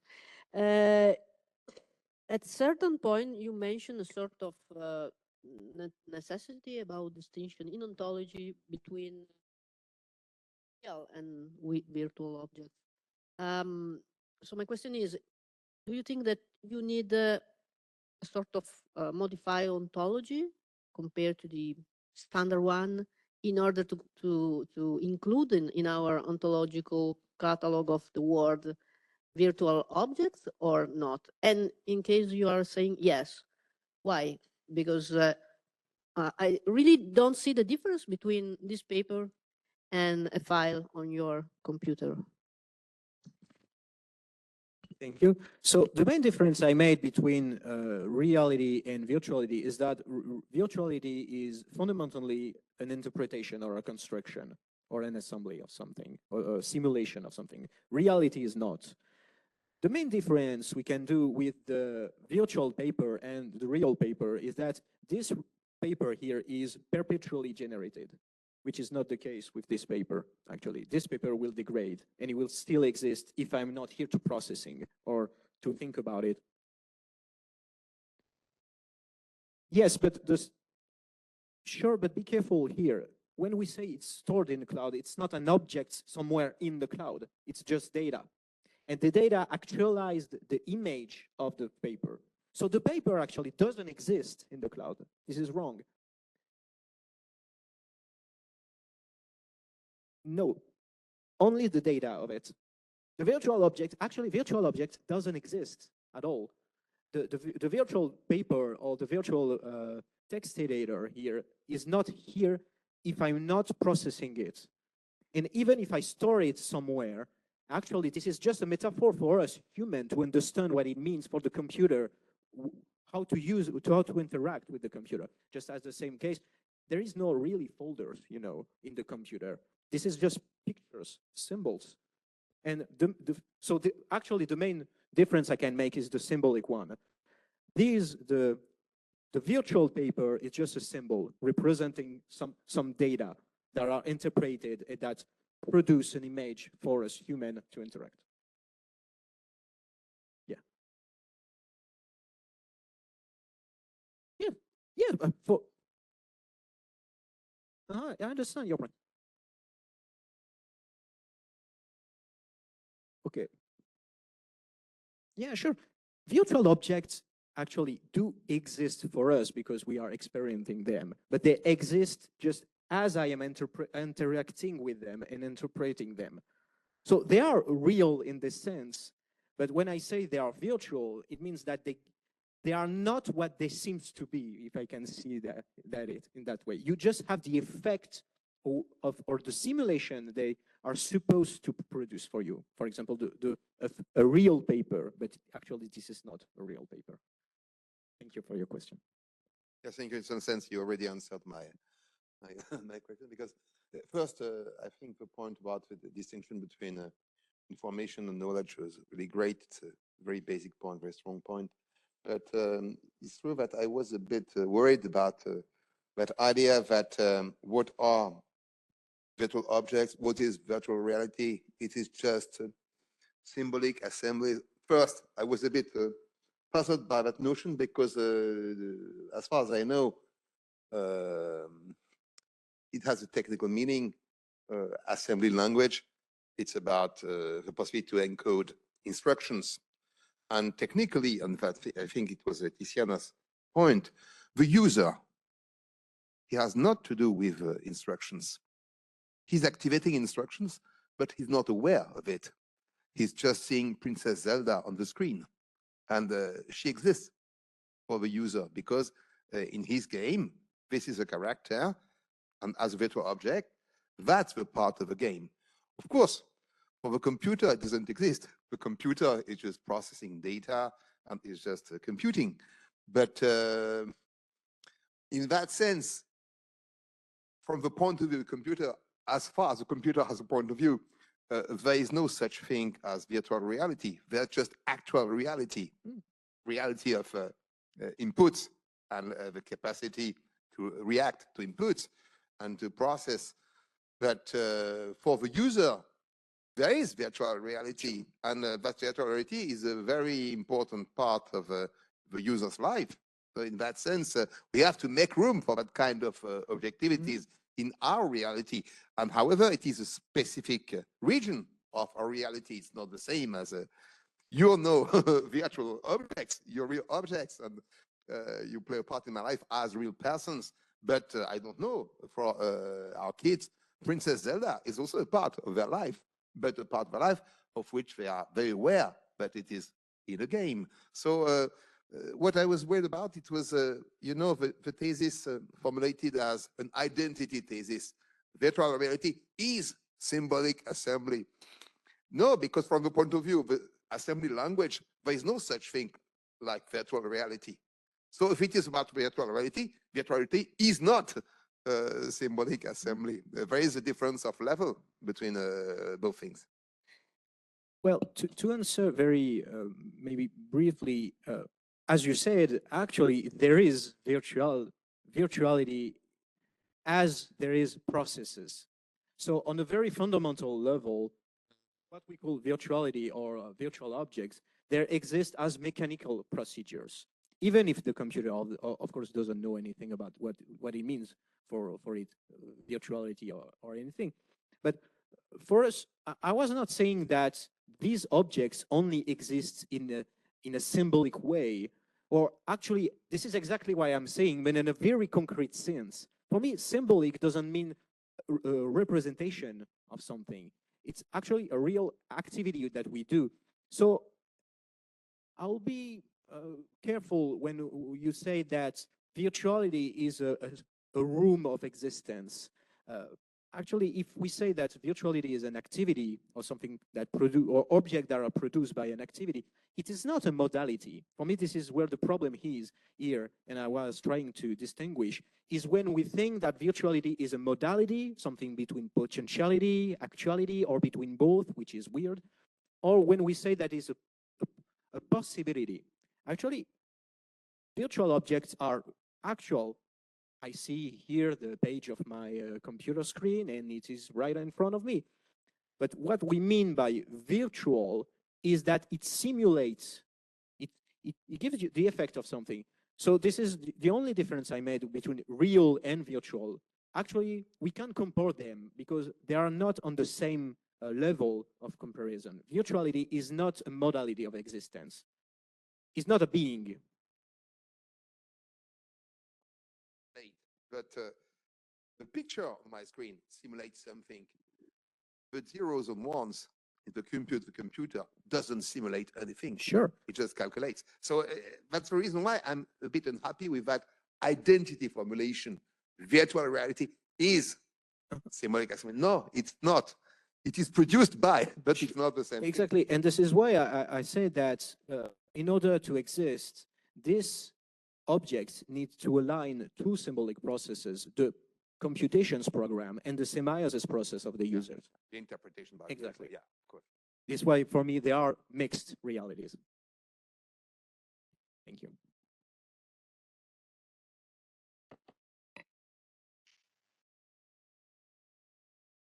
No? So I think we can take a 10 minutes break, and then we will move with the final talk. Thank you.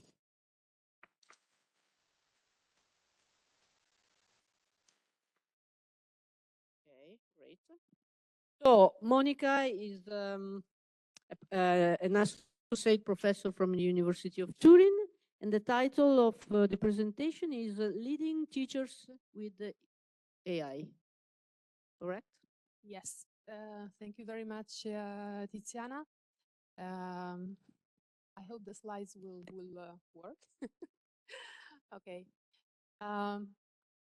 Okay, so in my presentation, I will try to make a condensed presentation of what the education field is and how we approach the AI.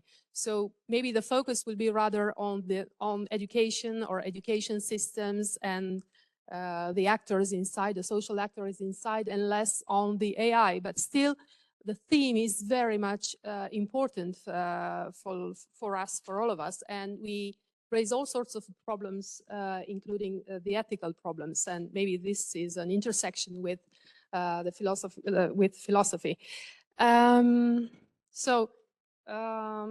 Just to briefly introduce, so more precisely, my field is comparative education, so comparing school systems around the world, of course, selecting themes that are of our interest, such as public governance or system governance, school organization at the organizational level, classroom pedagogy, and comparing classroom pedagogies in a series of countries.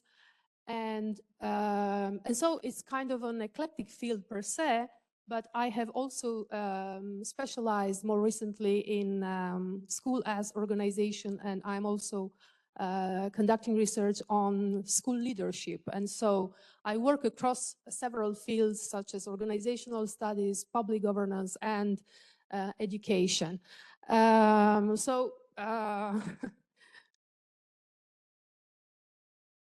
Just to briefly present you. Yeah, great. There are many entries in this topic. So one of that is AI and the use of technology more generally in education. Actually, the technological incorporation problem came before, and for us in education, AI is just another layer or the next level of how can we cope with technology. A second one is AI in higher education, and I suppose many of us are teaching in higher education, and what are we supposed to do as teachers of our students? And for instance, at the IOE and the UCL, there is a lot of talk around how to incorporate AI in students' papers. And actually, there is already Moodle with not just Turnitin incorporated, but an AI function incorporated. And so universities are also trying to cope with how can we make use of AI without making the new evil or pushing it aside completely, but correctly and intelligently incorporating it somehow. No answer so far, but this is one theme. And the third one, which I will try to focus on today, is schooling at the primary and secondary level. So schools and the school system, and how can we make sense of AI in that area? Yes, so here I'm trying to have a visual map of the pedagogical paradigm and the school and the organizational ecosystem. And so something, okay. There is a theoretical agreement, so pedagogically speaking, in theory, that the best teaching and learning paradigm should be student-centered instead of teacher-centered, content-centered, etc. This is in theory. On practical grounds, actually, we have around the world a wide variety of school systems that are not quite student-centered. And so I would like to argue that I'm trying to deal with the AI or the technological innovation in certain specific contexts where there is an increased appetite for innovation, and they are more open to incorporate within a specific time frame, so to say, the innovations that the society presents. So I would say that there is a major diversity of school systems around the world and the way they are incorporating any innovation. First of all, the pedagogical innovation of having students at the center of the educational process of teaching and learning. So as you can see, we can have actors or different components. This is not a holistic or a complete image, but just to give you an idea that to have learning center stage or the learner, teachers are facilitators and an important resource. School principals are also important actors. The type of knowledge and the curriculum per se is also something very important. But also what the learner as a person brings with him or herself as emotions, motivations, not just previous knowledge and commitments or commitment to learn, first of all. So we know from the studies in this field that half of the learning is produced by the learner, by what he brings with himself as previous experience, and the rest of the learning is produced by external environmental influences. Technology is just it's a part, it's a dimension of this environment, of this ecosystem that can help the learner to produce its own learning. And the AI might be just the top of an iceberg or the newest technology in the house that can facilitate this student-centered, learning-centered paradigm. So the school systems that are oriented in this sense are the Anglo-Saxon school systems, the East Asian school systems that have been able to transit in that direction, not completely. And of course, we have intermediary practices around the world. We cannot really have just black and white, of course, but kind of a variety of nuances of how we conceive teaching and learning. At the same time, schools and school systems as organizations are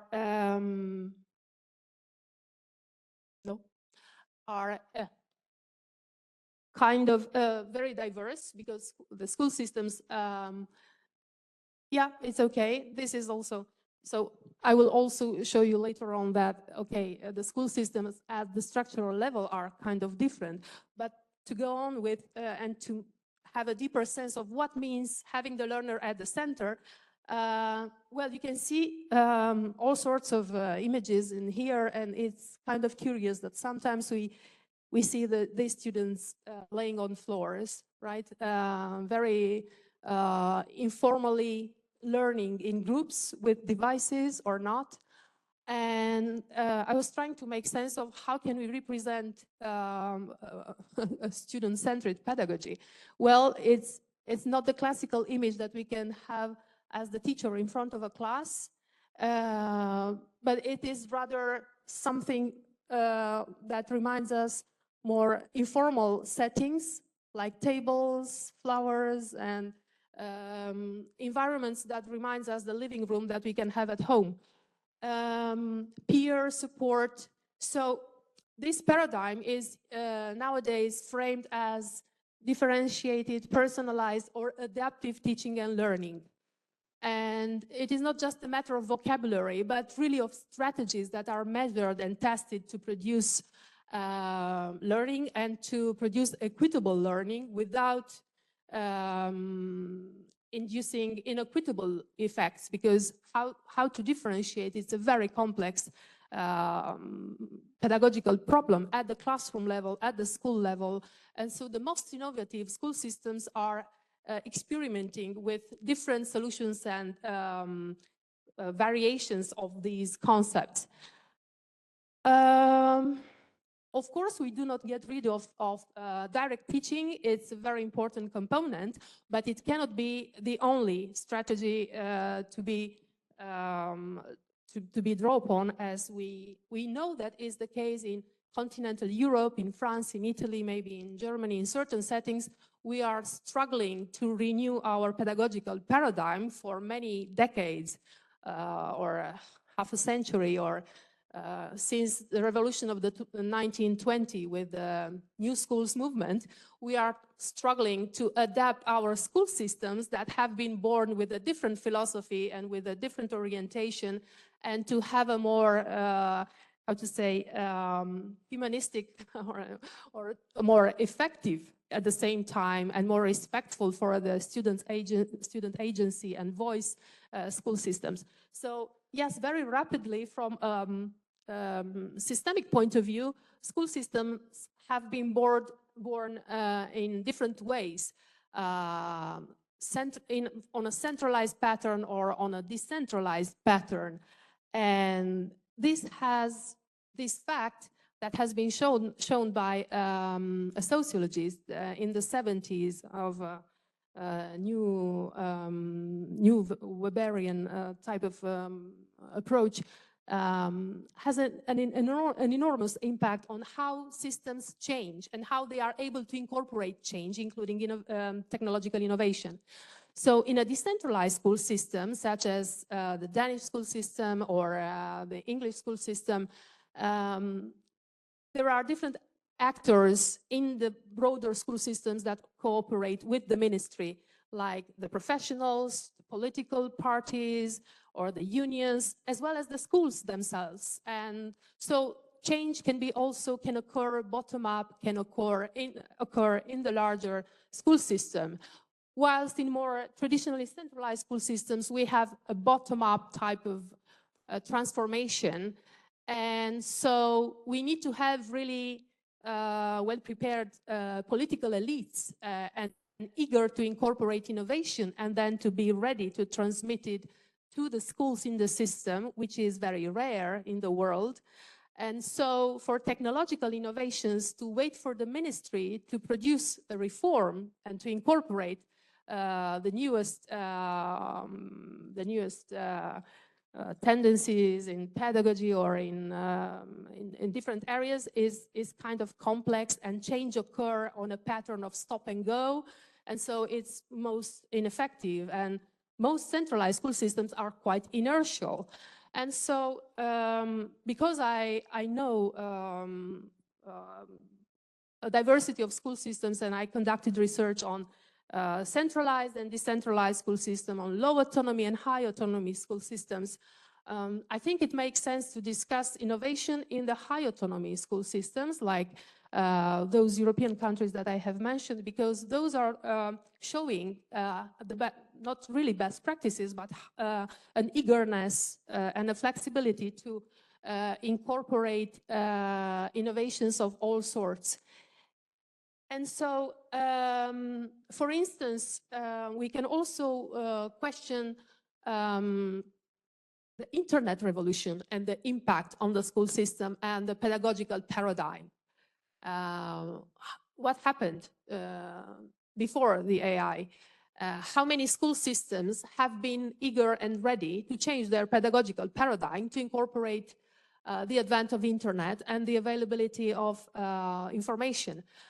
Well, not many, not too many, but that's an important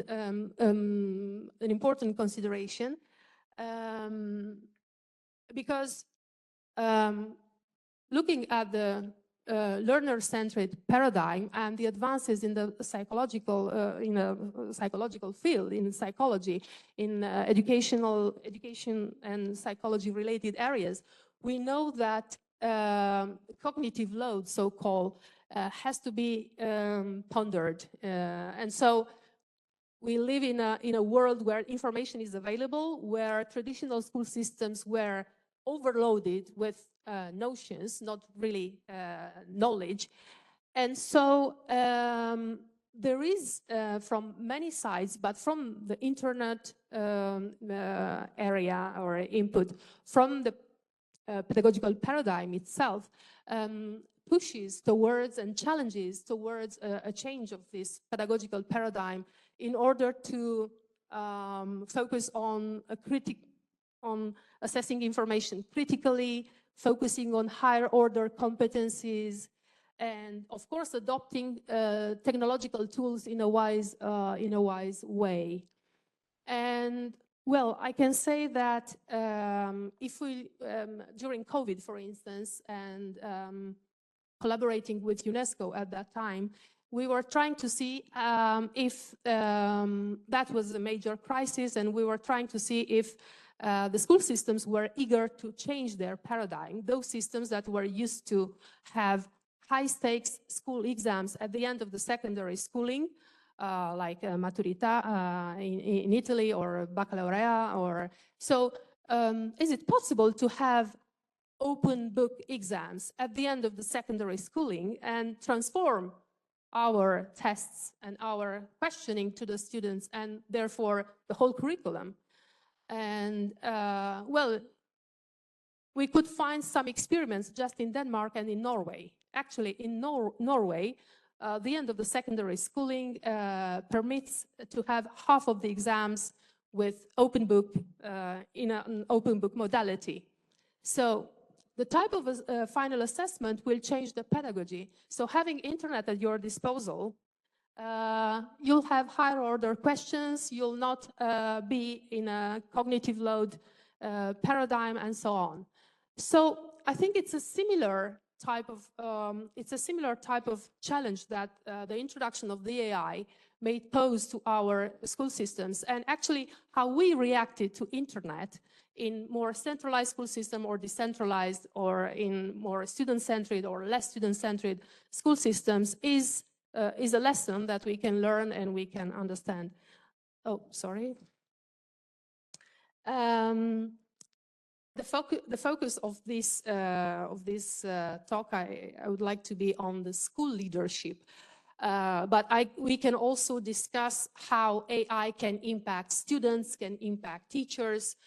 We all know that students may access ChatGPT or Grammarly, for instance, in their informal spaces of life. But what happens in schools? And what happens in schools, I think it's interesting to understand, because there are many challenges that more autonomous school systems and student-centered are experiencing, because in highly autonomous school systems, for instance, school principals have expanded roles. They are not just administrators, as it can happen in Italy or in France. They also they have tasks of in the area of the organization or the instruction. So they have expanded roles. They have kind of complex roles. The roles are complex even in Italy or in centralized school systems for different reasons. But when we are expected to check the state of the curriculum in reality, or to work closely with your teachers to act as an organization, as a coherent organization, that is a different challenge of a different type. So those school systems may be more focused on producing and using data at the school level, all sorts of data, and the schools can have data policies and even a specific sector dedicated to collect data from students. We don't have that in other types of school systems that are more bureaucratic and similar to state agencies. For instance, providing feedback to teachers or providing feedback to students is a very important task in more autonomous school systems focused on student learning. And that's the biggest part of a teacher's job or of a school leader's job. So providing feedback, which is qualitative feedback on how the practices, the interactions, the learning and the teaching has been shaped in specific moments, is time consuming. At the same time, we can also try to have a look at the curriculum, how the curriculum is up to date, and how the curriculum tries to keep the pace with what happens in the society in these more autonomous school systems. So there are different challenges that comes from the school world, and the AI represents a big opportunity. So there is a lot of talk around how the AI can simplify teachers' work or school leaders' work, and how school actors can make a wise use of this tool. So it can challenge how we teach, it can challenge how we prepare for the work life, for instance, if we incorporate AI. It can impact on how we educate students to be responsible and to switch on and off. Because in these school systems, schools are kind of responsible morally for behavior in the society, but for the behavior for personal health reasons. And so students are taught how to switch on and off technological devices. At the same time, they are also invited to be really skilled in using the newest dispositive, or to say the newest tools at their disposal. So in the this is just a very how to say summarizing slide trying to show how governance, school leadership, and then the pedagogy interact with each other. So it's important to talk about software and hardware, just to use a metaphor. The hardware might be the structures of a school system. The software is what happens inside a class when a teacher teaches and students are supposed to learn. So how a school system is shaped will have a big influence, a big importance, a big relevance for how teachers behave and how students learn. So that's why I was trying to make the link between all these vertical dimensions in a way. Again, the idea of offering a personalized approach, an adaptive approach, and technology can be a very, useful tool in that. It is from the point of view of an equitable approach. So how can we act and how can we support each of our students from an equity perspective? Of course, not from a, elitist perspective, recreating new types of elitism inside schools. And so the question that the AI can pose us, and it was included on the first slide, is quality, equity, and the quality and the equity will not come from the technology, or the type of technology will not come from the AI, but will come from the type of schools and education that we already have. Actually, measuring the impact of technology on producing student learning, we saw that this impact is not so high. But actually, what counts is the real pedagogical paradigm, is how an already quality and equitable pedagogy is able to incorporate AI or uses of AI or uses of technology of different types. So the right to order is, innovating the pedagogical paradigm, preparing the teachers, and then introducing technological innovations. Well, I will move quickly on some slides and say that, for instance, in certain countries, the technological development was already very consistent before the COVID. For instance, the use of learning platforms, this happens in more autonomous school systems, and the use of these technologies is free. It enhances learning. It is not all, the learning can occur through multiple ways. It's not the only source of learning. And at the same way, following this previous development, schools are moving in the direction of exploring how, just to show you this, how we can integrate new types of tools that are related to teachers' work, how they provide feedback, school leaders' work, how can they observe, supervise a classroom lesson, how a teacher teaches, in an effective way, collecting all sorts of data that a single observer will not be able to collect. For instance, if I'm video recording a lesson with an AI tool, I can collect data on the interaction, time students were talking, types of interaction. I can collect a lot of data that can be useful in order to investigate what's really going on, because as a single observer or as a team of observers, I can see something but not everything. So those mentioned are already tools that are in use in the USA or in the UK to help teachers and school leaders to explore. They are free to explore them. Nobody, this is not a compulsory area, but schools are very eager to stay ahead on the market, to have innovative organizations, to offer a good service to their public. And so the appetite for innovation, as I was saying, is very high.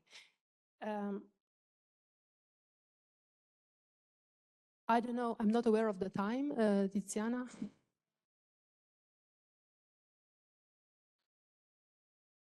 Okay. Okay, so still 10 minutes, 15 minutes. Okay. Okay, so then I will not move so quickly. I will go back and say something more.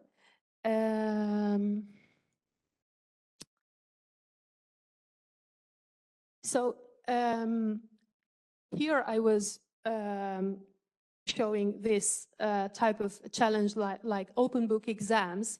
What about open AI exams?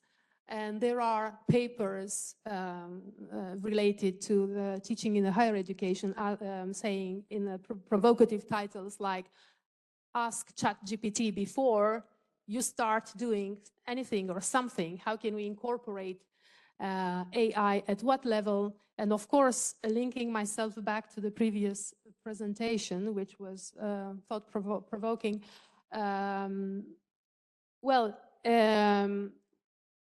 For now, by now, we can say that we can use ChatGPT at a higher, lower level, like to make a tour d'horizon, to make a review of an area and to start from there. But still in that area, we think that how can we train or teach our students to make an effective use of reviews prepared by ChatGPT? But are we sure that in the long run, that will not become more creative, will not become more challenging from the point of view of finding creative solutions? I don't know. But this is something we are not in the technical field to say how far these technologies are able to be pushed towards in the nearer future. But when ChatGPT will be really able to write a student essay, including references, because by now they are not able to include references, or to make a more nuanced discourse, what can we do at that point in a way, and how can we incorporate that? How can we not be just pushing that tool aside and try to have control mechanisms in place, like nobody has to open ChatGPT. But if you open it, what type of pedagogy are we supposed to build around the use of ChatGPT, for instance, or other tools? So I was trying to say earlier that technology per se and AI is not an answer to raising education quality or equity, and but actually what happens in schools as organizations, what happens in the pedagogical paradigm that we have in place is more important to define quality. Of course, we cannot consider to have high quality if we do not integrate what happens in the society, if we do not prepare for the world of work, if we do not take advantage, the best advantage possible of the tools that are at our disposal. And so the challenge is wise integration.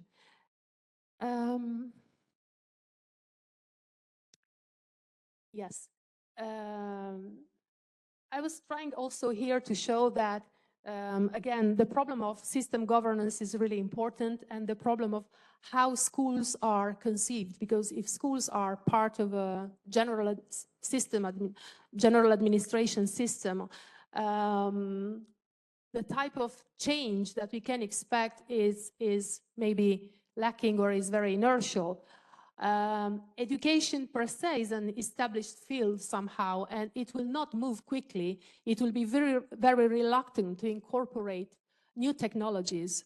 As a health system, as other systems in the society, education, health, and other systems are more inertial and will not react to societal turbulences or disruptions, such as technological disruptions or other disruptions. So before and after COVID, schools around the world just went back to normal, to what they knew before that. So COVID as a major disruption didn't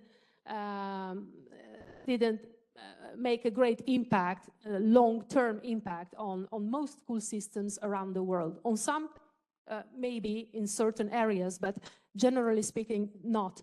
So we have a problem with producing reforms and stimulating educations, whilst in the free market area, the free enterprise area, innovation is part of the core business in a way. In order to stay ahead and in order to survive, you incorporate innovation more quickly. Of course, there is a risk involved, and you manage that risk, but that happens in a different way. In more autonomous school systems, where maybe there are some quasi-markets, or maybe not even quasi-markets, but the school actors are free in their way of operating and acting, they are much more interested in integrating innovations and offering a quality service.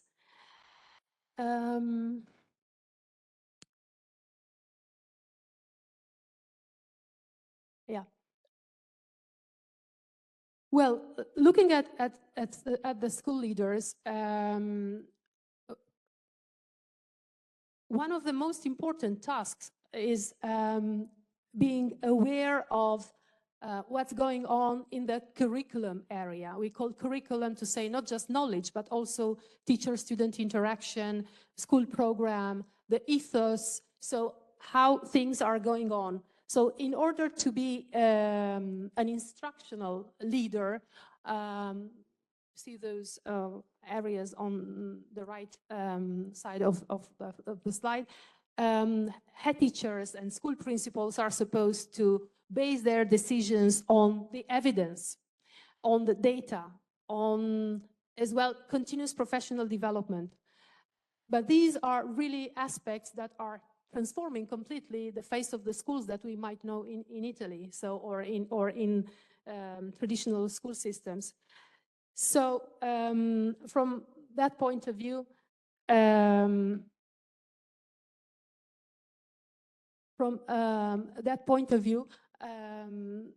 it is important that the school leader is active in helping teachers to grow and in supervising them. So he has a double function, controlling and supporting capacity. So capacity building and controlling teachers. It can be confusing at times, but effective schools have to manage and are successfully managing this balance, control and capacity building. As you can see, in autonomous school systems and highly focused on learning, teachers receive 75% of their instructional feedback from the school leaders. So school principals go into classrooms, see what's happening, and then they take notes, they write reports, they offer feedback. Of course, their feedback has a human interface, you consider all the relational aspects that are, that can be, of course, involved in such human interactions. And the problem with substituting such human interaction with the support of an AI tool is, how would you communicate? How the communication will take into consideration, the knowledge of the context, the person, etc. It is expected that the AI in these school systems will be more and more incorporated, and it will it will really represent a challenge. So, for instance, we can see some limitations. As I said, one of the limitations is this human interface, but also the information that we provide, we put into the system, the training that we offer to the tool that we will use, and how the tool will reach the assessment, a judgment, an evaluation, an appreciation of something that it has been observed and recorded, it will not be transparent, fully transparent. So it is a matter of transparency, of how do you reach that evaluation. So it is a matter of transparency. It is a matter of training or providing information and having these tools context specific in a way. And of course, ethical problems related to recording, because when we record an interaction inside a class, we can have students, how do you protect students' privacy, for instance, when the AI can have access to all sorts of data, and these types of schools are data-rich environments, very rich environments. So if the AI will have full access to all sorts of students' data, are they supported because of poor backgrounds? Have they failed in certain ways? Information about the families, or all sorts of data that schools are already rich in this type of material, or different sorts of data. How this type of technology will be able to, we will be able to avoid these ethical problems. At the same time, we can also have a bias problem, and the scholarship has shown that the AI can learn biases and can reproduce biases when it is utilized to assess students' paper. So this is very interesting finding. It can be even more oriented to reproduce biases than people in a way. So this is a learning process. So the AI has been shown it is able to reproduce biases. Well, at the same time, we know that the principal, when we'll evaluate the teachers, will also have personal or human biases. Still, we need to consider the bias that the use of the tool will can reproduce in a different way, at a different level.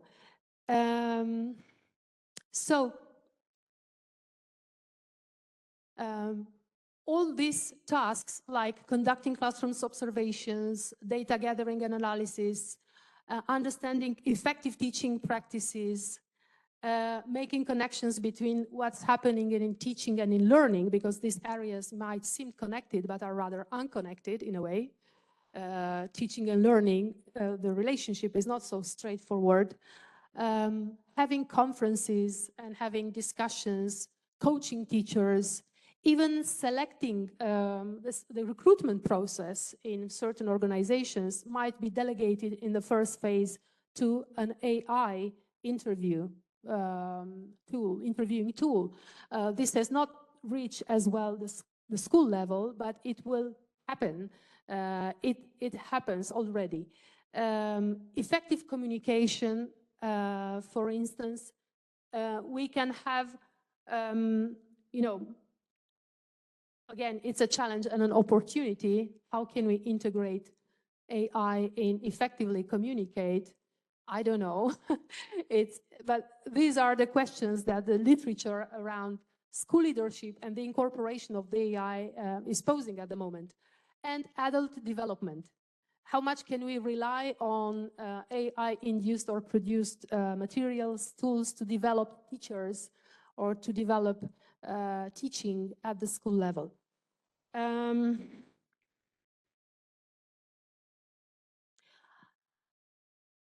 Well, if we look at this area, so technology and the AI, well, the idea behind it is to have this additional set of eyes. So can we rely on AI or technology to have an additional set of eyes and having a support to perform all the tasks that are required from modern, innovative school leaders around the world?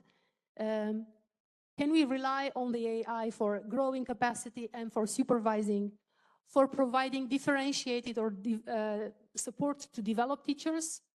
At the same time, is it possible to have a culturally responsive type of tool?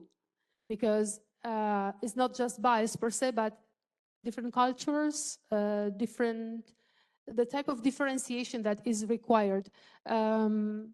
This is something that it is a challenge and maybe an opportunity.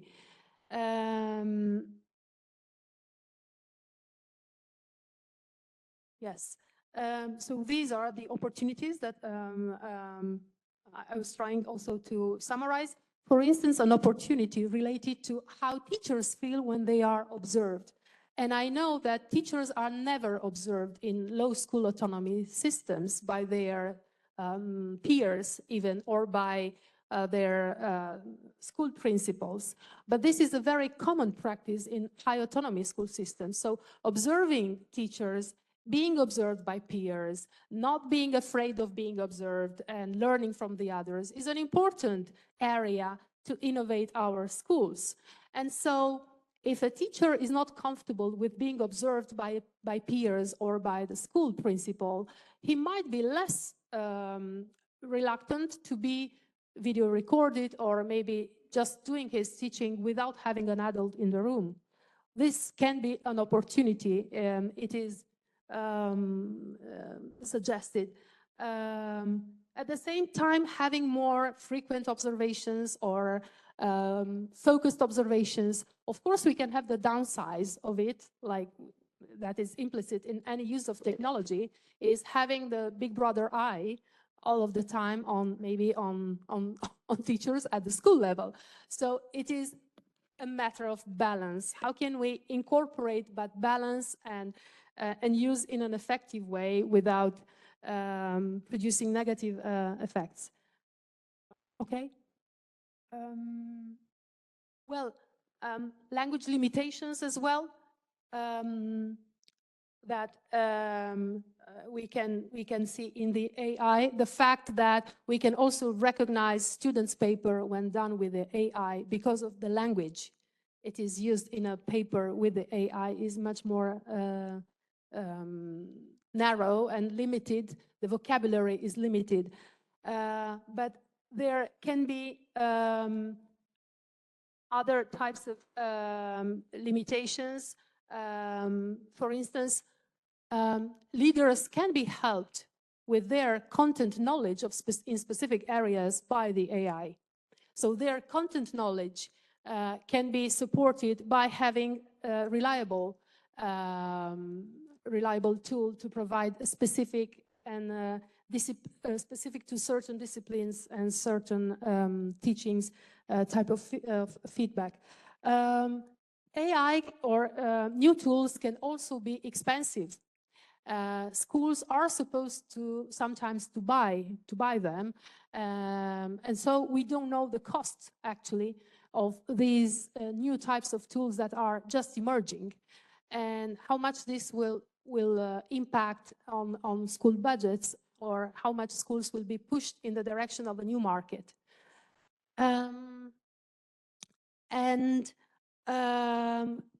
For instance, from the same platform, I was trying to have a check and see what but what I can find, for instance, there are some indications for how to use. So you can find on this platform like check for bias, the 2080 approach. So you can use AI for initial work, but then the final touch has to be a human touch to check accuracy. And maybe this is very interesting for you as philosophers, these indications of how to use the AI.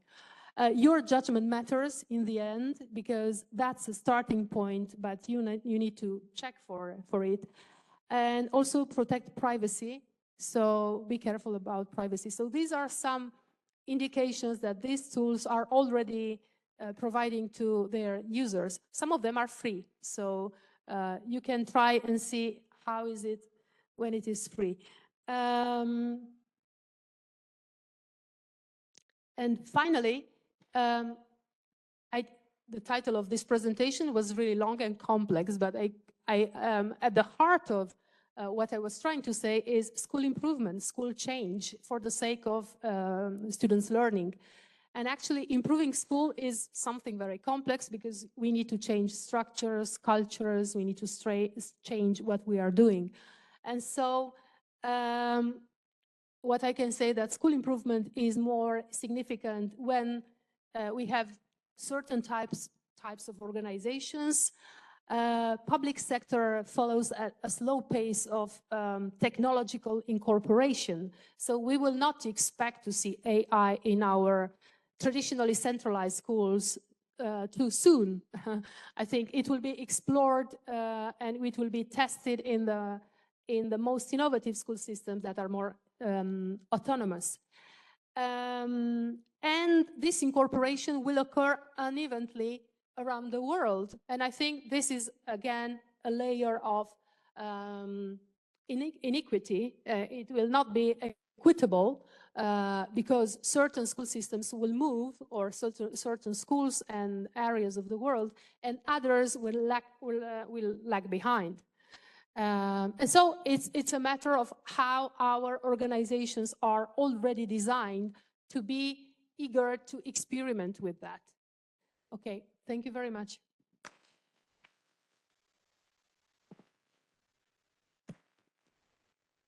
Thank you, Monica, for your presentation. We have a couple of minutes for the question. Paolo Legrenz.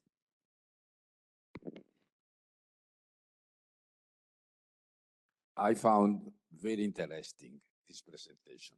I have many questions, but there is not enough time. There is a long discussion, many suggestions on the use of the generative program as chat, GPT or Gemini in school. I spent many hours for writing a book, and I was a teacher, even with children, young people. And it's very interesting. This is a very big, interesting topic, because in my opinion, according to my experience, now I don't teach anymore, but it is a tool very rich, because not only for what you have suggested, but also for other tasks. But I have just one question, because one phenomenon, one tendency that was studied a lot of internet, the interaction with the internet of people, is the fact that the cognitive load of the interaction in time, in the last 15 years, is always diminished, less. You have less cognitive load. You are asked to do less effort. Why? Because there is a commercial competition for your attention. It is not just one channel. So there is a fight for taking your attention. And this fight has as a consequence the fact that always is more simple. In psychological language, you are asked to do less cognitive effort. you can see this phenomenon in many topics, in advertising, in the script of the stories, many topics, in the political debate, always because you have to take the attention of more simple persons. So the cognitive load is going down. My question is that one. I imagine that the children that stays, I was spoken with a colleague who is a guy, 15 years old, that is always on the internet and playing game and so on. No? My question is, as we have two systems of school, the egalitarian system in Italy and the more adaptive system in UK, I spent 8 months in Open University in Milton Keynes, so I know how the British school, generally speaking, they are more adaptive, children for children. Instead, here we take more as the class is more a gestalt, so to speak, is more collective enterprise. So there is this phenomenon of asking always less cognitive load, less effort, has a different impact on the two systems, because the general knowledge in psychology is that we have two systems, as Carmen say. One in which we think very rapidly, we don't think very much, we don't reason, we are spontaneous, we are not a reflection. And after we move to the system in which we think more, we reason, and so on, which is at the very end the goal of school, to make people who think better and who think more deeply. So my curiosity is about the fact that this general tendency, because internet is the same in Britain, in Italy, in France, and so on, and the children now they spend, I don't know how it is, but they spend many hours when they are free. Perhaps in Britain it's different because you can go in the college very young, so you can also constrain the guys not to use this tool. Has an impact. Has a different impact from UK that you know and Italy that you know. This is my question. Thank you very much. It's a very complex question because it also relates to what happens at home, the uses at home. What I can see is it's a difference in how schools approach the education as a task, educating to use responsibly internet or tools. So for instance, you will not go with a phone at school in the UK since 2012. You go to your secondary school, you are 16, 18 years of age, you will not have your phone with you. So many countries will have regulations on how you use, these devices. So schools can behave differently, and school systems in terms of having regulation about the use of these tools at an early age. This is one thing that can help at home in outside schools activities. About the cognitive load and how internet will produce loads of information and confusion, and it's not deep knowledge. Of course, it's not deep. Well, again, schools have a big role in showing, for instance, where to search valid information. What is Wikipedia? How to make a research when you are going online. And again, the world is, we can have single teachers that are doing their job properly and will teach their children how to navigate the internet, and other teachers and school systems that will not provide those indications, will not provide that education of how to find your information, how to find your way around internet. I would make a difference between systems that are education focused, not just instruction focused, and these are autonomous school systems, the Scandinavian school systems, the English school systems in general, and less so the Southern European school systems, the traditionally centralized school systems, will not assume education as a task, but just instruction. And so we are less prepared. The cognitive load is very difficult to measure. What is load in teaching mathematics in England or in Italy? I think, from my experience, we can have a look at the textbooks. And textbooks are kind of encyclopedic in Italy, compared to how textbooks are hygienical, mentally hygienical tools and a selection of contents that will not be more than 200 pages, even if you are 18 years of age, in certain countries. So what textbooks, what type of curriculum, how long is the list of knowledge that you are supposed to master in different countries, but what is the depth that you are required? And I think it is a very interesting area, and there's the sociology of knowledge, but also comparing, for instance, how curriculum is shaped. Because we have very different ideas. For instance, children at 5 or 6 years of age in England will learn even divisions or multiplications in a very traditional English way. In Italy, we will wait until they are third grade elementary school to do that, operation after operation. So the English kids are not more clever than the Italian kids. It's just that traditions of what to teach, how to teach behind the curriculum are very robust. And so we can compare curriculum, we can assess, but this is a very delicate balance in a way. How much content, in which form, how much depth.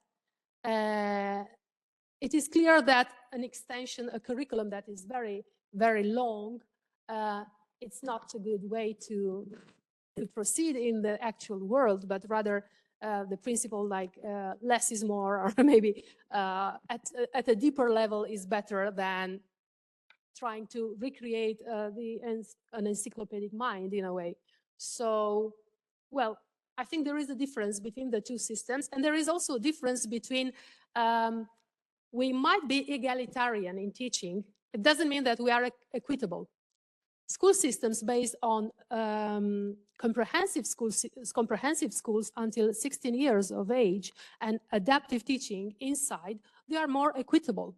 So we do not have a long comprehensive school system in many European countries. I think France is moving a little bit to increase the comprehensive area. And so egalitarianism doesn't guarantee an equitable approach from the point of view of the learning needs and the possibilities of each student. Thank you very much. I can use this one.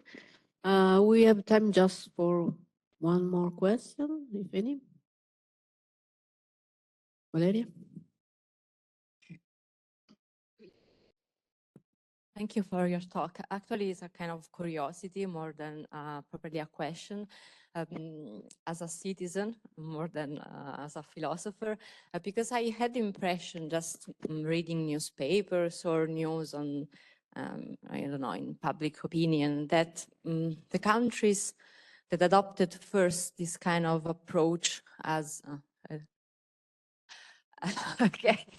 As access to internet or the use of this video support at school now are like Denmark or Norway or the North European countries.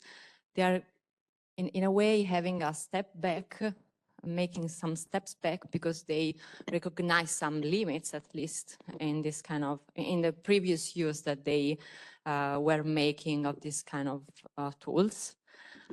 So that I don't know, maybe I'm completely biased because I'm completely against this kind of use for children.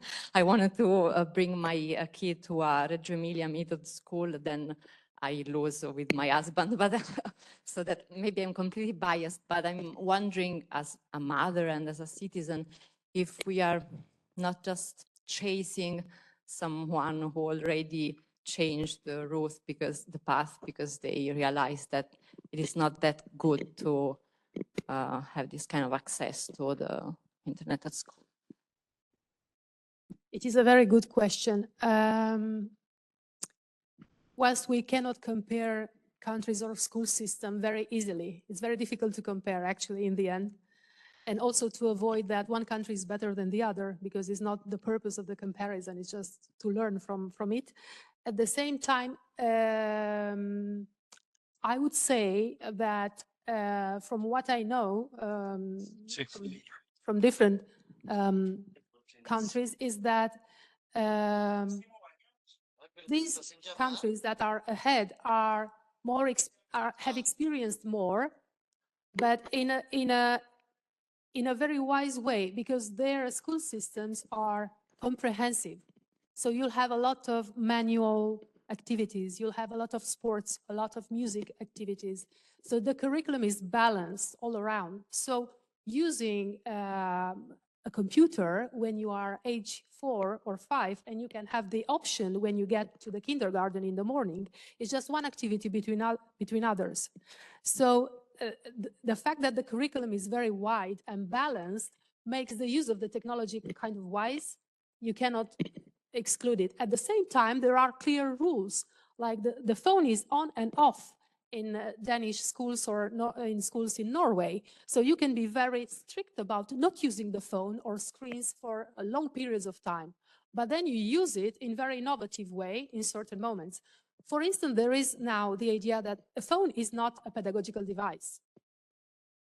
Unless kids are, I don't know, in very poor countries where they cannot be reached by teachers or in other ways. If you are, I don't know, in Indian settings somewhere or in African context, as the radio, once maybe the phone can provide the minimum survival to be reached by certain contents. Otherwise, the phone is not, because it's very small, and the screen is also, and you have, so that is not a pedagogical device. Actually, schools elsewhere use tablets, for instance, and even massively. We can have schools where the use of tablets at 5, 6 years of age is kind of massive during the day. Still, there is a balance, because then in the society or maybe at home, there are clear rules that children will not be allowed to use them. Or there are even schools in London, for instance, independent schools, where everything is on the computer, no paper whatsoever. So the whole curriculum will be just with the technology. Still, they will have a lot of music, a lot of sports. Of course, you cannot do that with a computer. So there is a balance on that, and they are trying even to have these radical experiments. Yeah. Okay, I have a curiosity about leadership, but I will do this. I will ask in private because time is finished, and so I think we can stop here. We will restart tomorrow morning at 9:30. Okay.